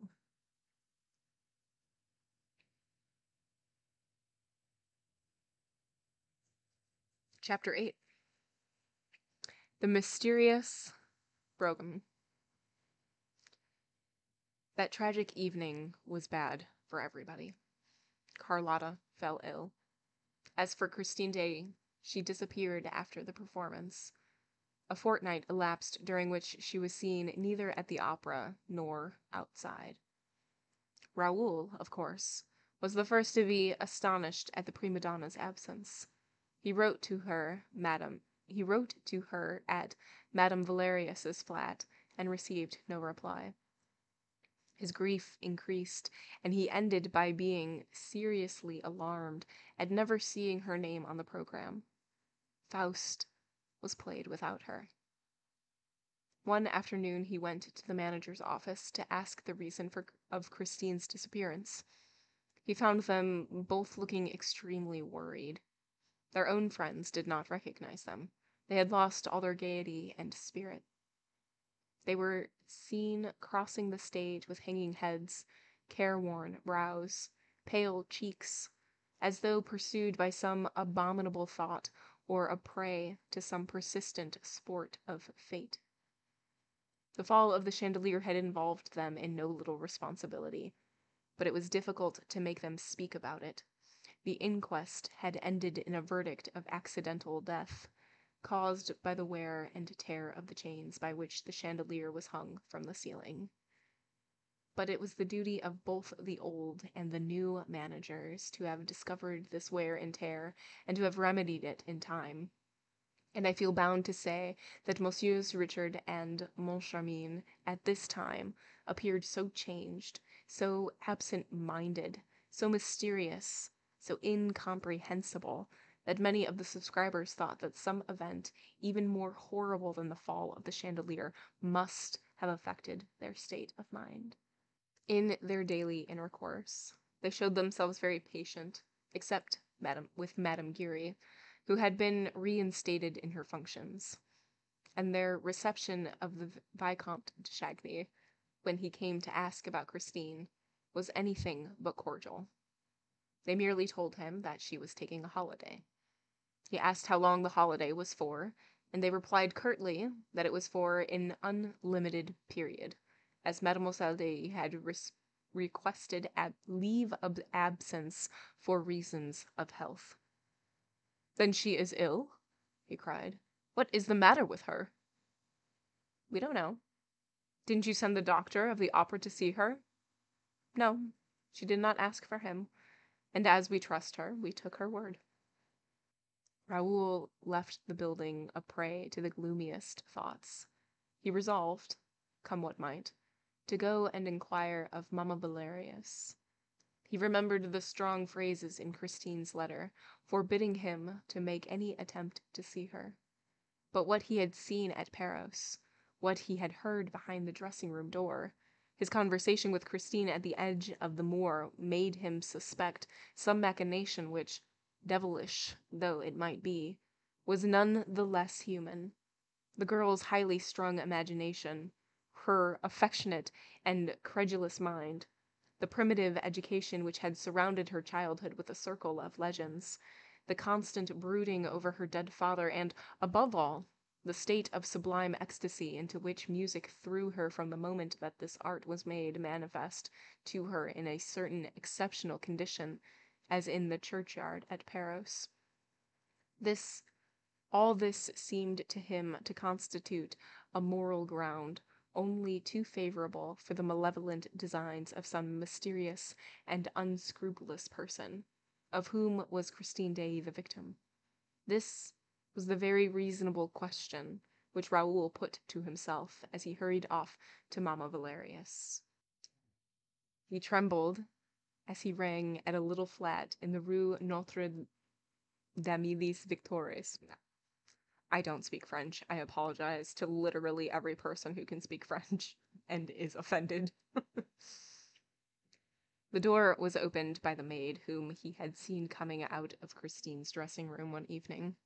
He asked if he could speak to Madame Valerius. He was told that she was ill in bed and was not receiving visitors. "Take in my card, please," he said. The maid soon returned and showed him into a small and scantily furnished drawing-room, in which portraits of Professor Valerius and old Daaé hung on opposite walls. "Madame begs Monsieur le Vicomte to excuse her," said the servant. "She can only see him in her bedroom, because she can no longer stand on her poor legs." 5 minutes later, Raoul was ushered into an ill-lit room where he at once recognized the good, kind face of Christine's benefactress in the semi-darkness of an alcove. Mamma Valerius's hair was now quite white, but her eyes had grown no older. Never, on the contrary, had their expression been so bright, so pure, so childlike. "Monsieur," she cried gaily, putting out both her hands to her visitor. "Ah, it's heaven that sends you here. We can talk of her." This last sentence sounded very gloomily in the young man's ears. He had once asked, "Madam, where is Christine?" And the old lady replied calmly, She is with her good genius." "What good genius?" exclaimed poor Raoul. "Why, the angel of music." The Viscount dropped into a chair. Really, Christine was with the angel of music. And there lay Mamma Valerius in bed, smiling to him and putting her finger to her lips to warn him to be silent. And she added, "You must not tell anybody." "You can rely on me," said Raoul. He hardly knew what he was saying, for his ideas about Christine, already greatly confused, were becoming more and more entangled, and it seemed as if everything was beginning to turn around him, around the room, around that extraordinary good lady with the white hair and forget-me-not eyes. I know I can," she said with a happy laugh. "But why don't you come near me, as you used to do when you were a little boy? Give me your hands, as when you brought me the story of little Lottie, which Daddy Day had told you. I am very fond of you, Monsieur Raoul, you know, and so is Christine, too." "She is fond of me," sighed the young man. He found a difficulty in collecting his thoughts and bringing them to bear on Mamma Valerius's good genius, on the angel of music of whom Christine had spoken to him so strangely, on the death's head which he had seen in a sort of nightmare on the high altar at Paros, and also on the opera ghost, whose fame had come to his ears one evening when he was standing behind the scenes, within hearing of a group of scene-shifters who were repeating the ghastly description which the hanged man, Joseph Bouquet, had given of the ghost before his mysterious death. He asked in a low voice, "What makes you think that Christine is fond of me, madam?" "Oh, she used to speak of you every day." "Really? What did she tell you?" "She told me that you had made her a proposal." And the good old lady began laughing wholeheartedly. Raoul sprang from his chair, flushing to the temples, suffering agonies. "What is this? Where are you going? Wait, who is speaking?" Oh, okay, it's the woman. Okay. "What's this? Where are you going? Sit down again at once, will you? Do you think I will let you go like that? If you're angry with me for laughing, I beg your pardon. After all, what has happened isn't your fault. Didn't you know? Did you think that Christine was free?" Is Christine engaged to be married? The wretched Raoul asked in a choking voice. "Why, no, no. You know as well as I do that Christine couldn't marry, even if she wanted to." "But I don't know anything about it. And why can't Christine marry?" "Because of the angel of music, of course." Okay, lady, you sound crazy. You sound absolutely crazy.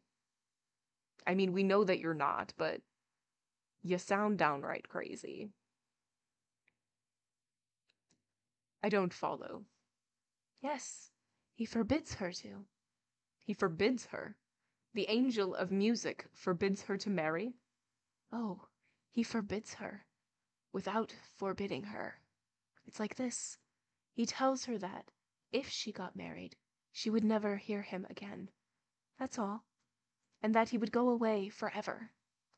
So you understand that she can't let the angel of music go. It's quite natural."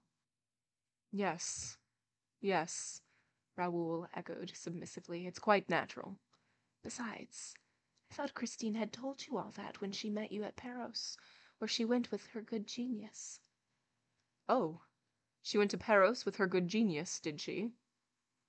"That is to say, he arranged to meet her down there, in Paros churchyard, at Daaé's grave. He promised to play her the Resurrection of Lazarus on her father's violin." Raoul rose, and, with a very authoritative air, pronounced these peremptory words. It's amazing how crazy words change when you put the emphasis on a different syllable. "Madam, you will have the goodness to tell me where that genius lives." The old lady did not seem surprised at this indiscreet command. She raised her eyes and said, "In heaven." Such simplicity baffled him. He did not know what to say in the presence of this candid and perfect faith in a genius who came down nightly from heaven to haunt the dressing rooms of the opera. He now realized the possible state of mind of a girl brought up between a superstitious fiddler and a visionary old lady, and he shuddered when he thought of the consequences of it all. "Is Christine still a good girl?" he asked suddenly, in spite of himself. What an odd question to ask. Is this the question that you want to ask? "I swear it, as I hope to be saved," exclaimed the old woman, who, this time, seemed to be incensed. "And, if you doubt it, sir, I don't know what you are here for." Raoul tore at his gloves. "How long has she known this genius?" "About 3 months. Yes, it's quite 3 months since he began to give her lessons." The Viscount threw up his arms with a gesture of despair. "The genius gives her lessons? And where, pray?" "Now that she has gone away with him, I can't say, but up to a fortnight ago it was in Christine's dressing room. It would be impossible in this little flat. The whole house would hear them, whereas at the opera at 8 o'clock in the morning there is no one about. Do you see?" "Yes, I see. I see," cried the Viscount, and he hurriedly took leave of Madame Valerius, who asked herself if the young nobleman was not a little off his head. He walked home to his brother's house in a pitiful state. He could have struck himself, banged his head against the walls. To think that he had believed in her innocence, in her purity. The angel of music. He knew him now. He saw him. It was beyond a doubt some unspeakable tenor, a good-looking... What? A good-looking... Jacanapes? Jacanapes? What? Okay, an impudent or mysterious person. Jackanapes? I don't know where the stress goes. I don't know where the stress goes in this word. It's fine. It's fine. We don't need to know how to say this word. Who mouthed and simpered as he sang. He thought himself as absurd and as wretched as could be. Oh, what a miserable, little, insignificant, silly young man was Monsieur le Vicomte de Chagny, thought Raoul furiously, and she, what a bold and damnable sly creature. His brother was waiting for him, and Raoul fell into his arms like a child. The Count consoled him, without asking for explanations, and Raoul would certainly have long hesitated before telling him the story of the angel of music. His brother suggested taking him out to dinner. Overcome as he was with despair, Raoul would probably have refused any invitation that evening if the Count had not, on an inducement, told him that the lady of his thoughts had been seen, the night before, in company of the other sex in the boys. In the boys. I'm sure that's not how you pronounce it, but that's how I'm going to pronounce it. At first, the Viscount refused to believe, but he received such exact details that he ceased protesting. She had been seen, it appeared, driving in a brougham, with the window down. She seemed to be slowly taking in the icy night. There was a glorious moon shining. She was recognized beyond a doubt. As for her companion, only his shadowy outline was distinguished, leaning back in the dark. The carriage was going at a walking pace in a lonely drive behind the grandstand at Longchamp. Okay, according to YouTube, Jack and apps. Jack and apps. Okay.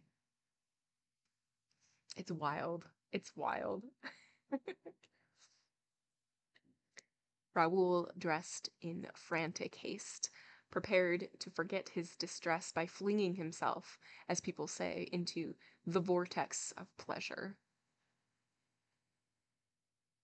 Excuse me? Alas, he was a very sorry guest, and, leaving his brother early, found himself, by 10 o'clock in the evening, in a cab behind Longchamp Racecourse. It was bitterly cold. The road seemed deserted, and very bright under the moonlight. He told the driver to wait for him patiently at the corner of a near turning, and, hiding himself as well as he could, stood stamping his feet to keep warm. He had been indulging in his healthy exercise for half an hour or so, when a carriage turned the corner to the road and came quietly in his direction, at a walking pace. As it approached, he saw that a woman was leaning her head from the window, and suddenly the moon shed a pale gleam over her features. Christine! The sacred name of his love had sprung from his heart and his lips. He could not keep it back. He would have given anything to withdraw it, for that name, proclaimed in the stillness of the night, had acted as though it were the preconcerted signal for a furious rush on the part of the whole turnout, which dashed past him before he could put into execution his plan of leaping at the horses' heads. The carriage window had been closed, and the girl's face had disappeared. And the brougham, behind, which he was now running, was no more than a black spot on the white road. He called out again, "Christine!" No reply, and he stopped in the midst of the silence. With a lackluster eye, he stared down that cold, desolate road and into the pale, dead night. Nothing was colder than his heart, nothing half so dead. He had loved an angel, and now he despised a woman. Raoul, how that little fairy of the north had trifled with you.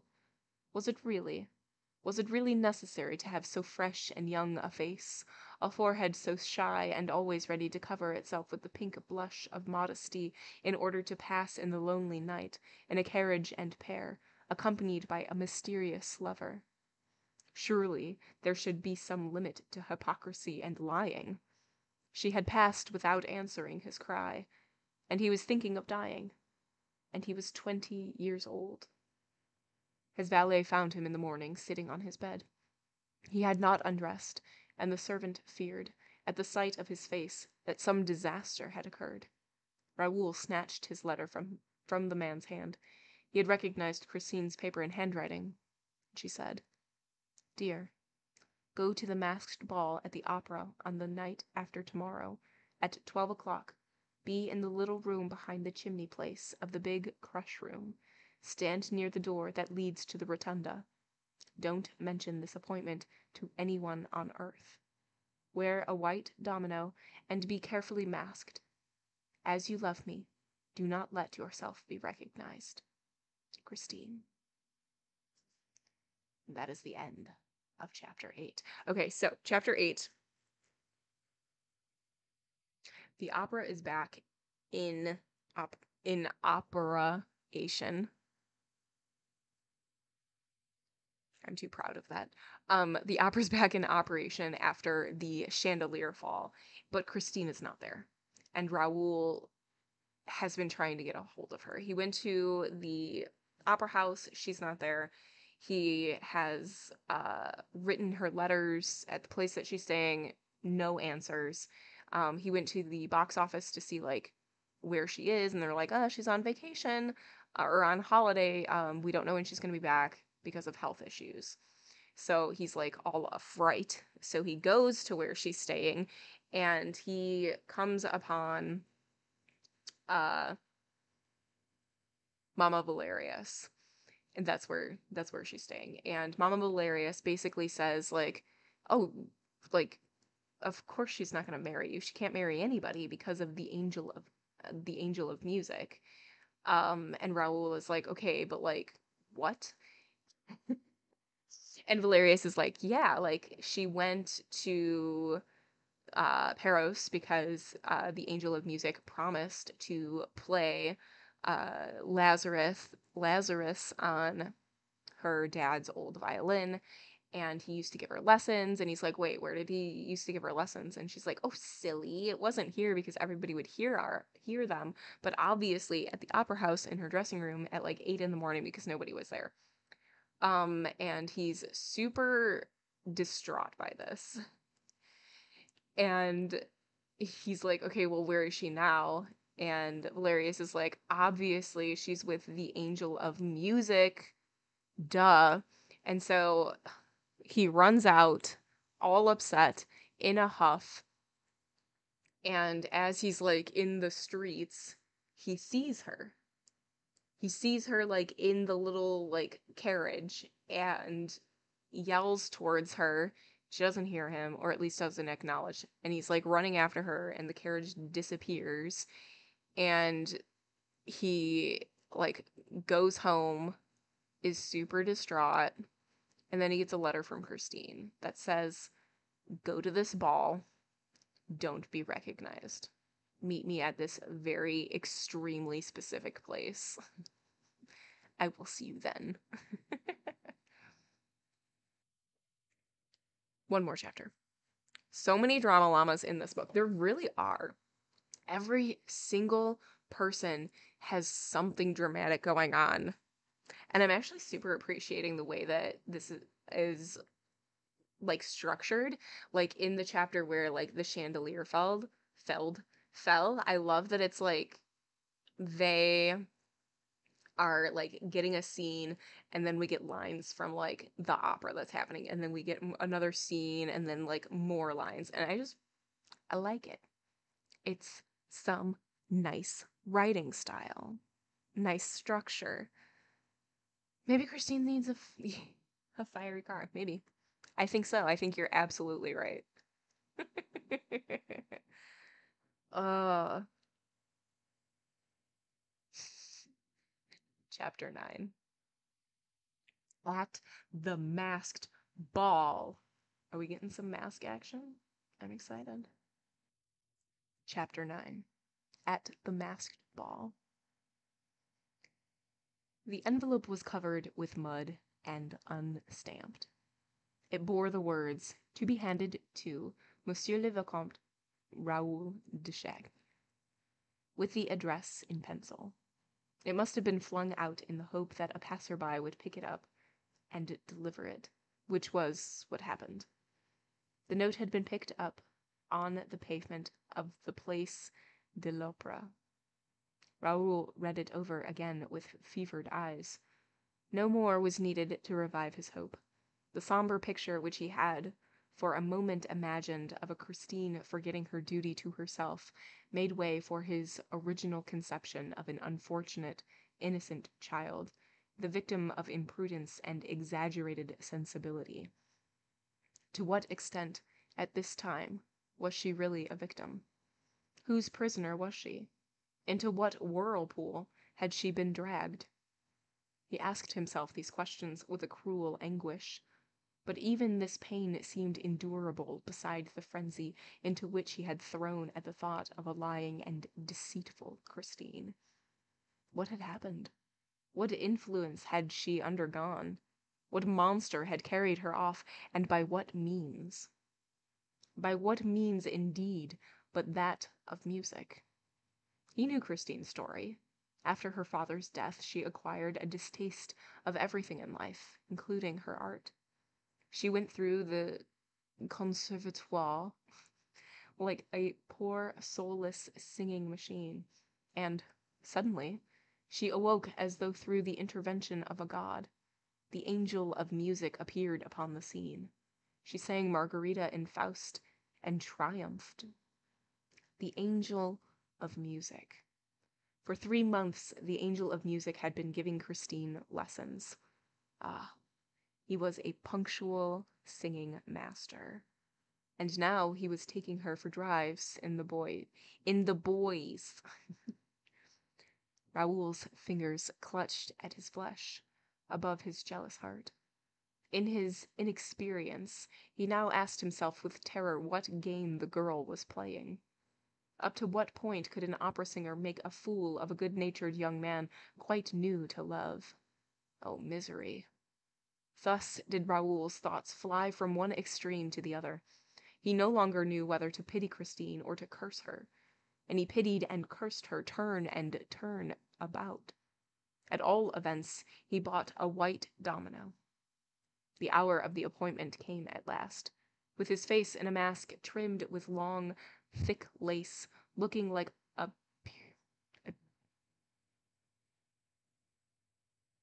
a Pierrot, a pillar, in his white wrap, Pierrot,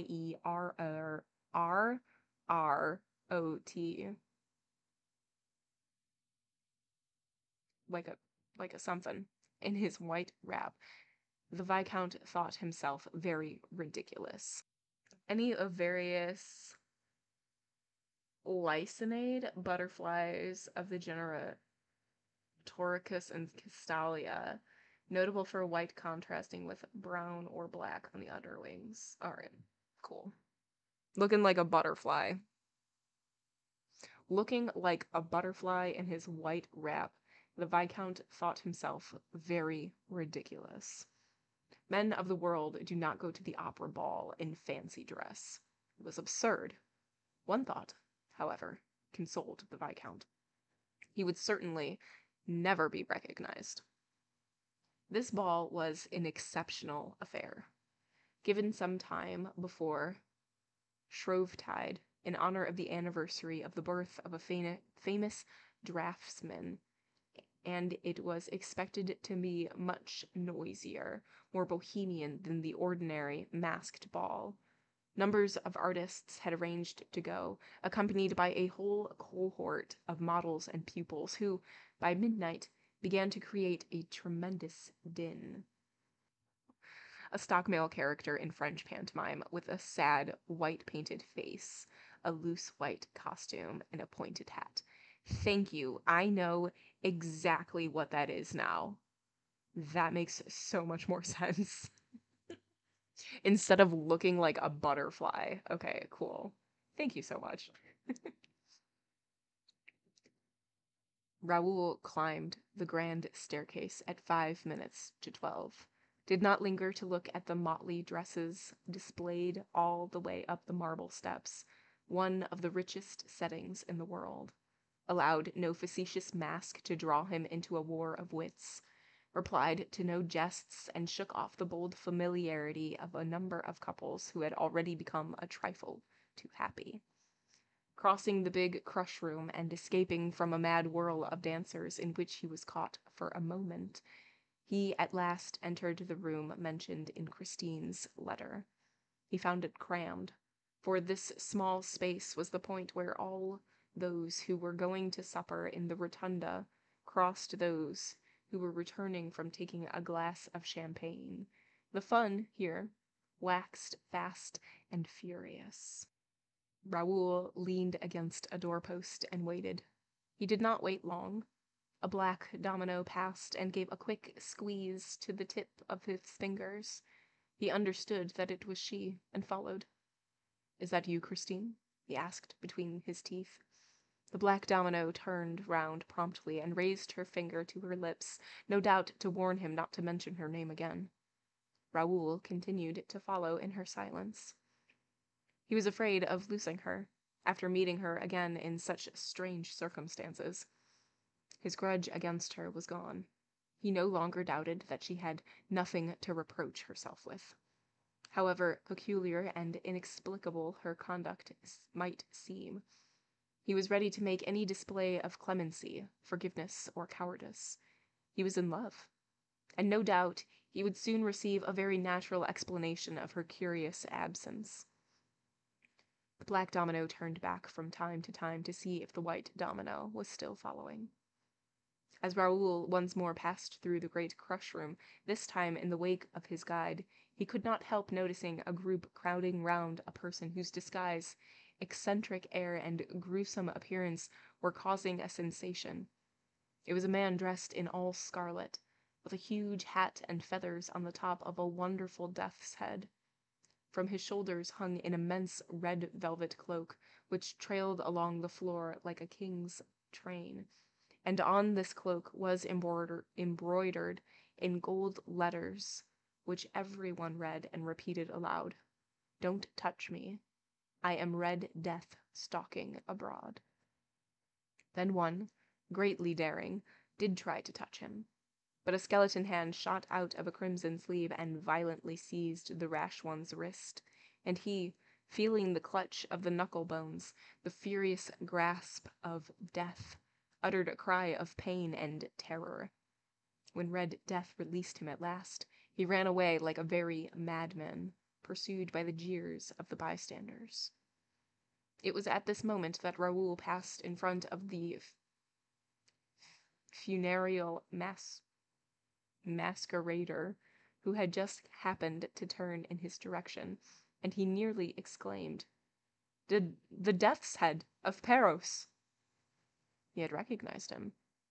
He wanted to dart forward, forgetting Christine, but the black domino, who also seemed a prey to some strange excitement, caught him by the arm and dragged him from the crush room, far from the mad crowd through which Red Death was stalking.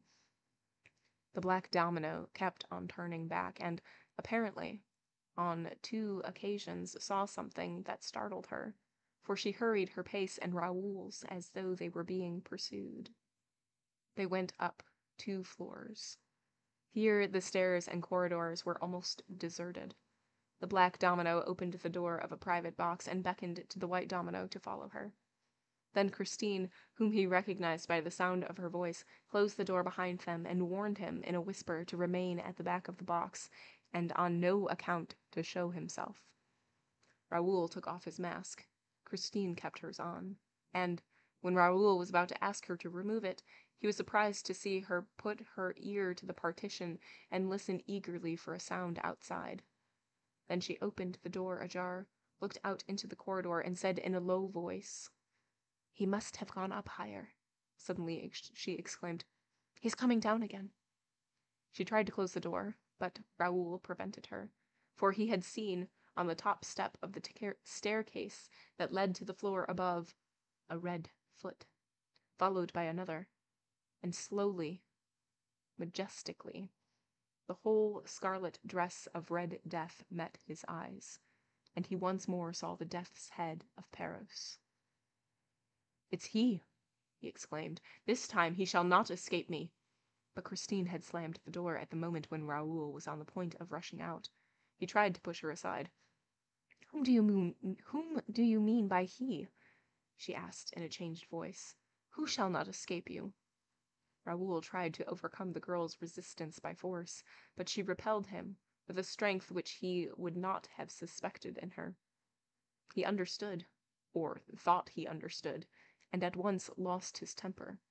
"Who?"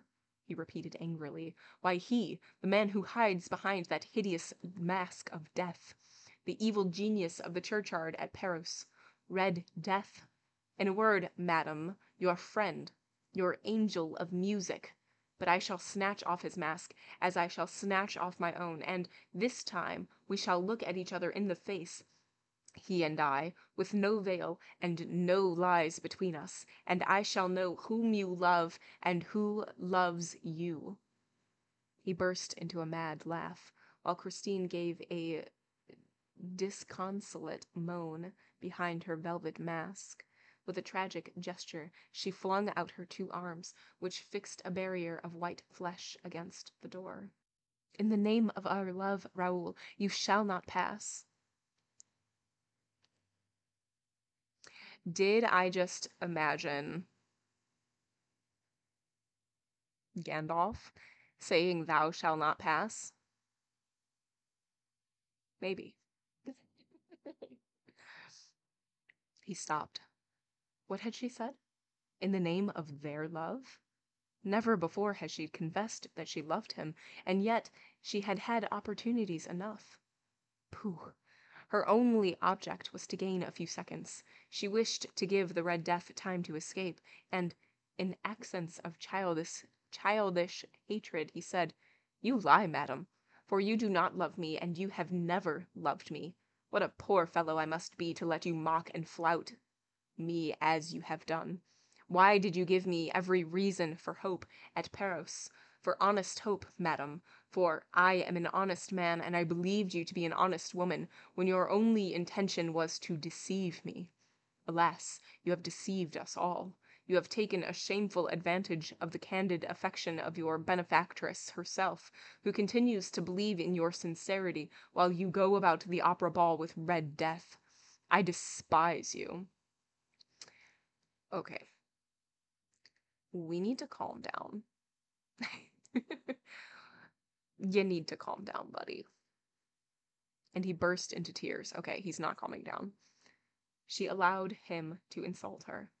She thought of but one thing to keep him from leaving the box.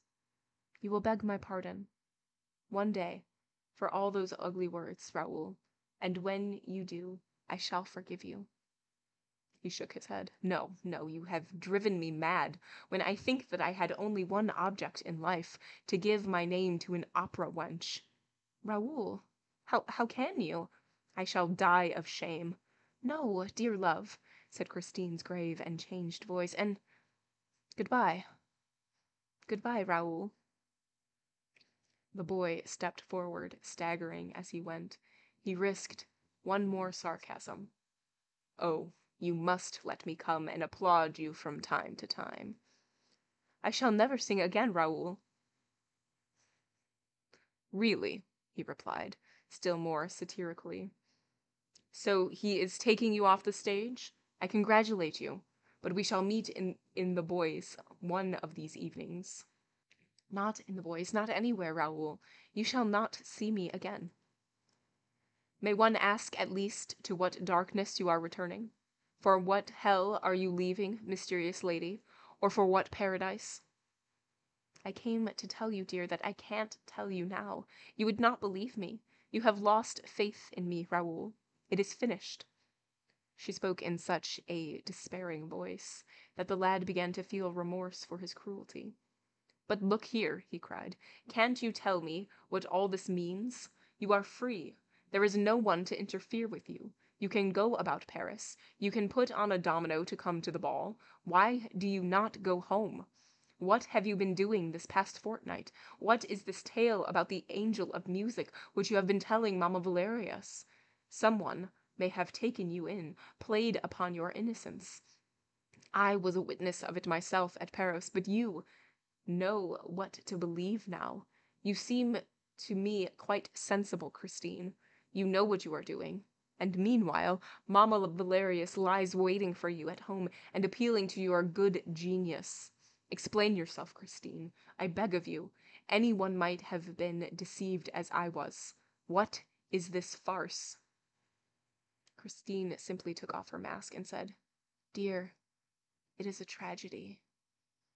Raoul now saw her face and could not restrain an exclamation of surprise and terror. The fresh complexion of former days was gone. A mortal pallor covered those features, which he had known so charming and so gentle, and sorrow had furrowed them with pitiless lines and traced dark and unspeakably sad shadows under her eyes. My dearest, he moaned, holding out his arms, you promised to forgive me. Perhaps, some day, perhaps, she said, resuming her mask, and she went away, forbidding him, with a gesture, to follow her. He tried to disobey her, but she turned round and repeated her gesture of farewell with such authority that he dared not move a step. He watched her till she was out of sight. Then he also went down among the crowd, hardly knowing what she was doing, with throbbing temples and an aching heart, and, as he crossed the dancing floor, he asked if anybody had seen Red Death. Yes, everyone had seen Red Death, but Raoul could not find him, and, at 2 o'clock in the morning, he turned down the passage behind the scenes that led to Christine's dressing-room. His footsteps took him to that room where he had first known suffering. He tapped at the door. There was no answer. He entered, as he had entered when he looked everywhere for the man's voice. The room was empty. A gas jet was burning, turned down low. He saw some writing paper on a little desk. He thought of writing to Christine, but he heard steps in the passage. He had only time to hide in the inner room, which was separated from the dressing room by a curtain. Christine entered, took off her mask with a weary movement, and flung it on the table. She sighed and let her pretty head fall into her two hands. What was she thinking of? Of Raoul? No, for Raoul heard her murmur, "Poor Erik." At first, he thought he must be mistaken. To begin with, he was persuaded that, if anyone was to be pitied, it was he, Raoul.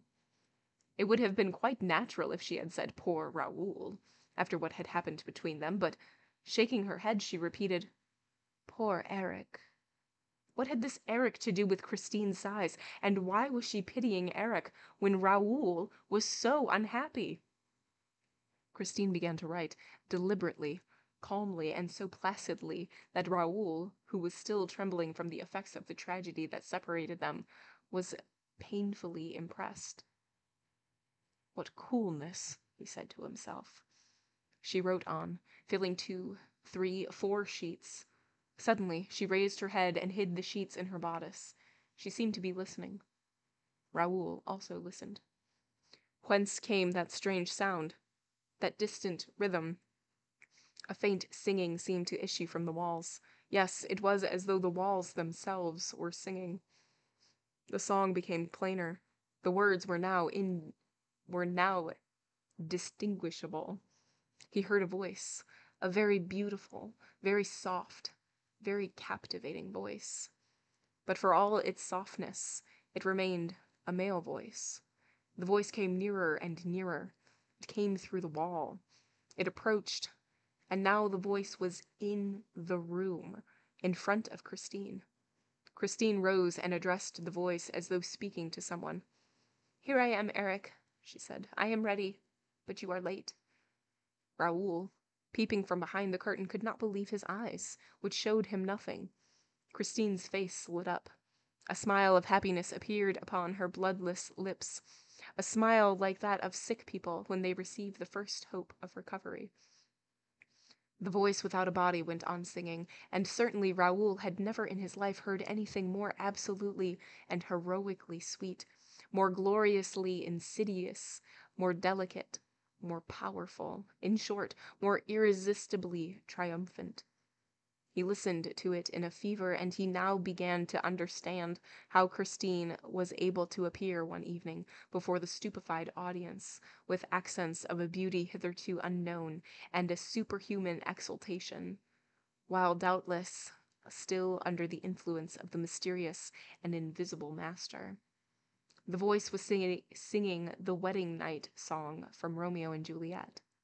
Raoul saw Christine stretch out her arms to the voice as she had done in Paros churchyard, to the invisible violin playing, the resurrection of Lazarus. And nothing could describe the passion with which the voice sang, "Fate links thee to me forever and a day." The strains went through Raoul's heart, struggling against the charm that seemed to deprive him of all his will and all his energy and of almost all his lucidity at the moment when he needed them most. He succeeded in drawing back the curtain that hid him, and he walked to where Christine stood. She herself was moving to the back of the room, the whole wall of which was occupied by a great mirror that reflected her image, but not his, for he was just behind her and entirely covered by her. Fate links thee to me forever and a day. Christine walked toward her image in the glass, and the image came toward her. The two Christines, the real one and the reflection, ended by touching. And Raoul put out his arms to clasp the two in one embrace. But, by a sort of dazzling miracle that sent him staggering, Raoul was suddenly flung back, while an icy blast swept over his face. He saw, not 2, but 4, 8, 20 Christines spinning around him, laughing at him and fleeing so swiftly that he could not touch one of them. At last everything stood still again, and he saw himself in the glass, but Christine had disappeared. He rushed up to the glass. He struck at the walls. Nobody. And meanwhile, the room still echoed with a distant passionate singing. Fate links thee to me forever and a day. Which way?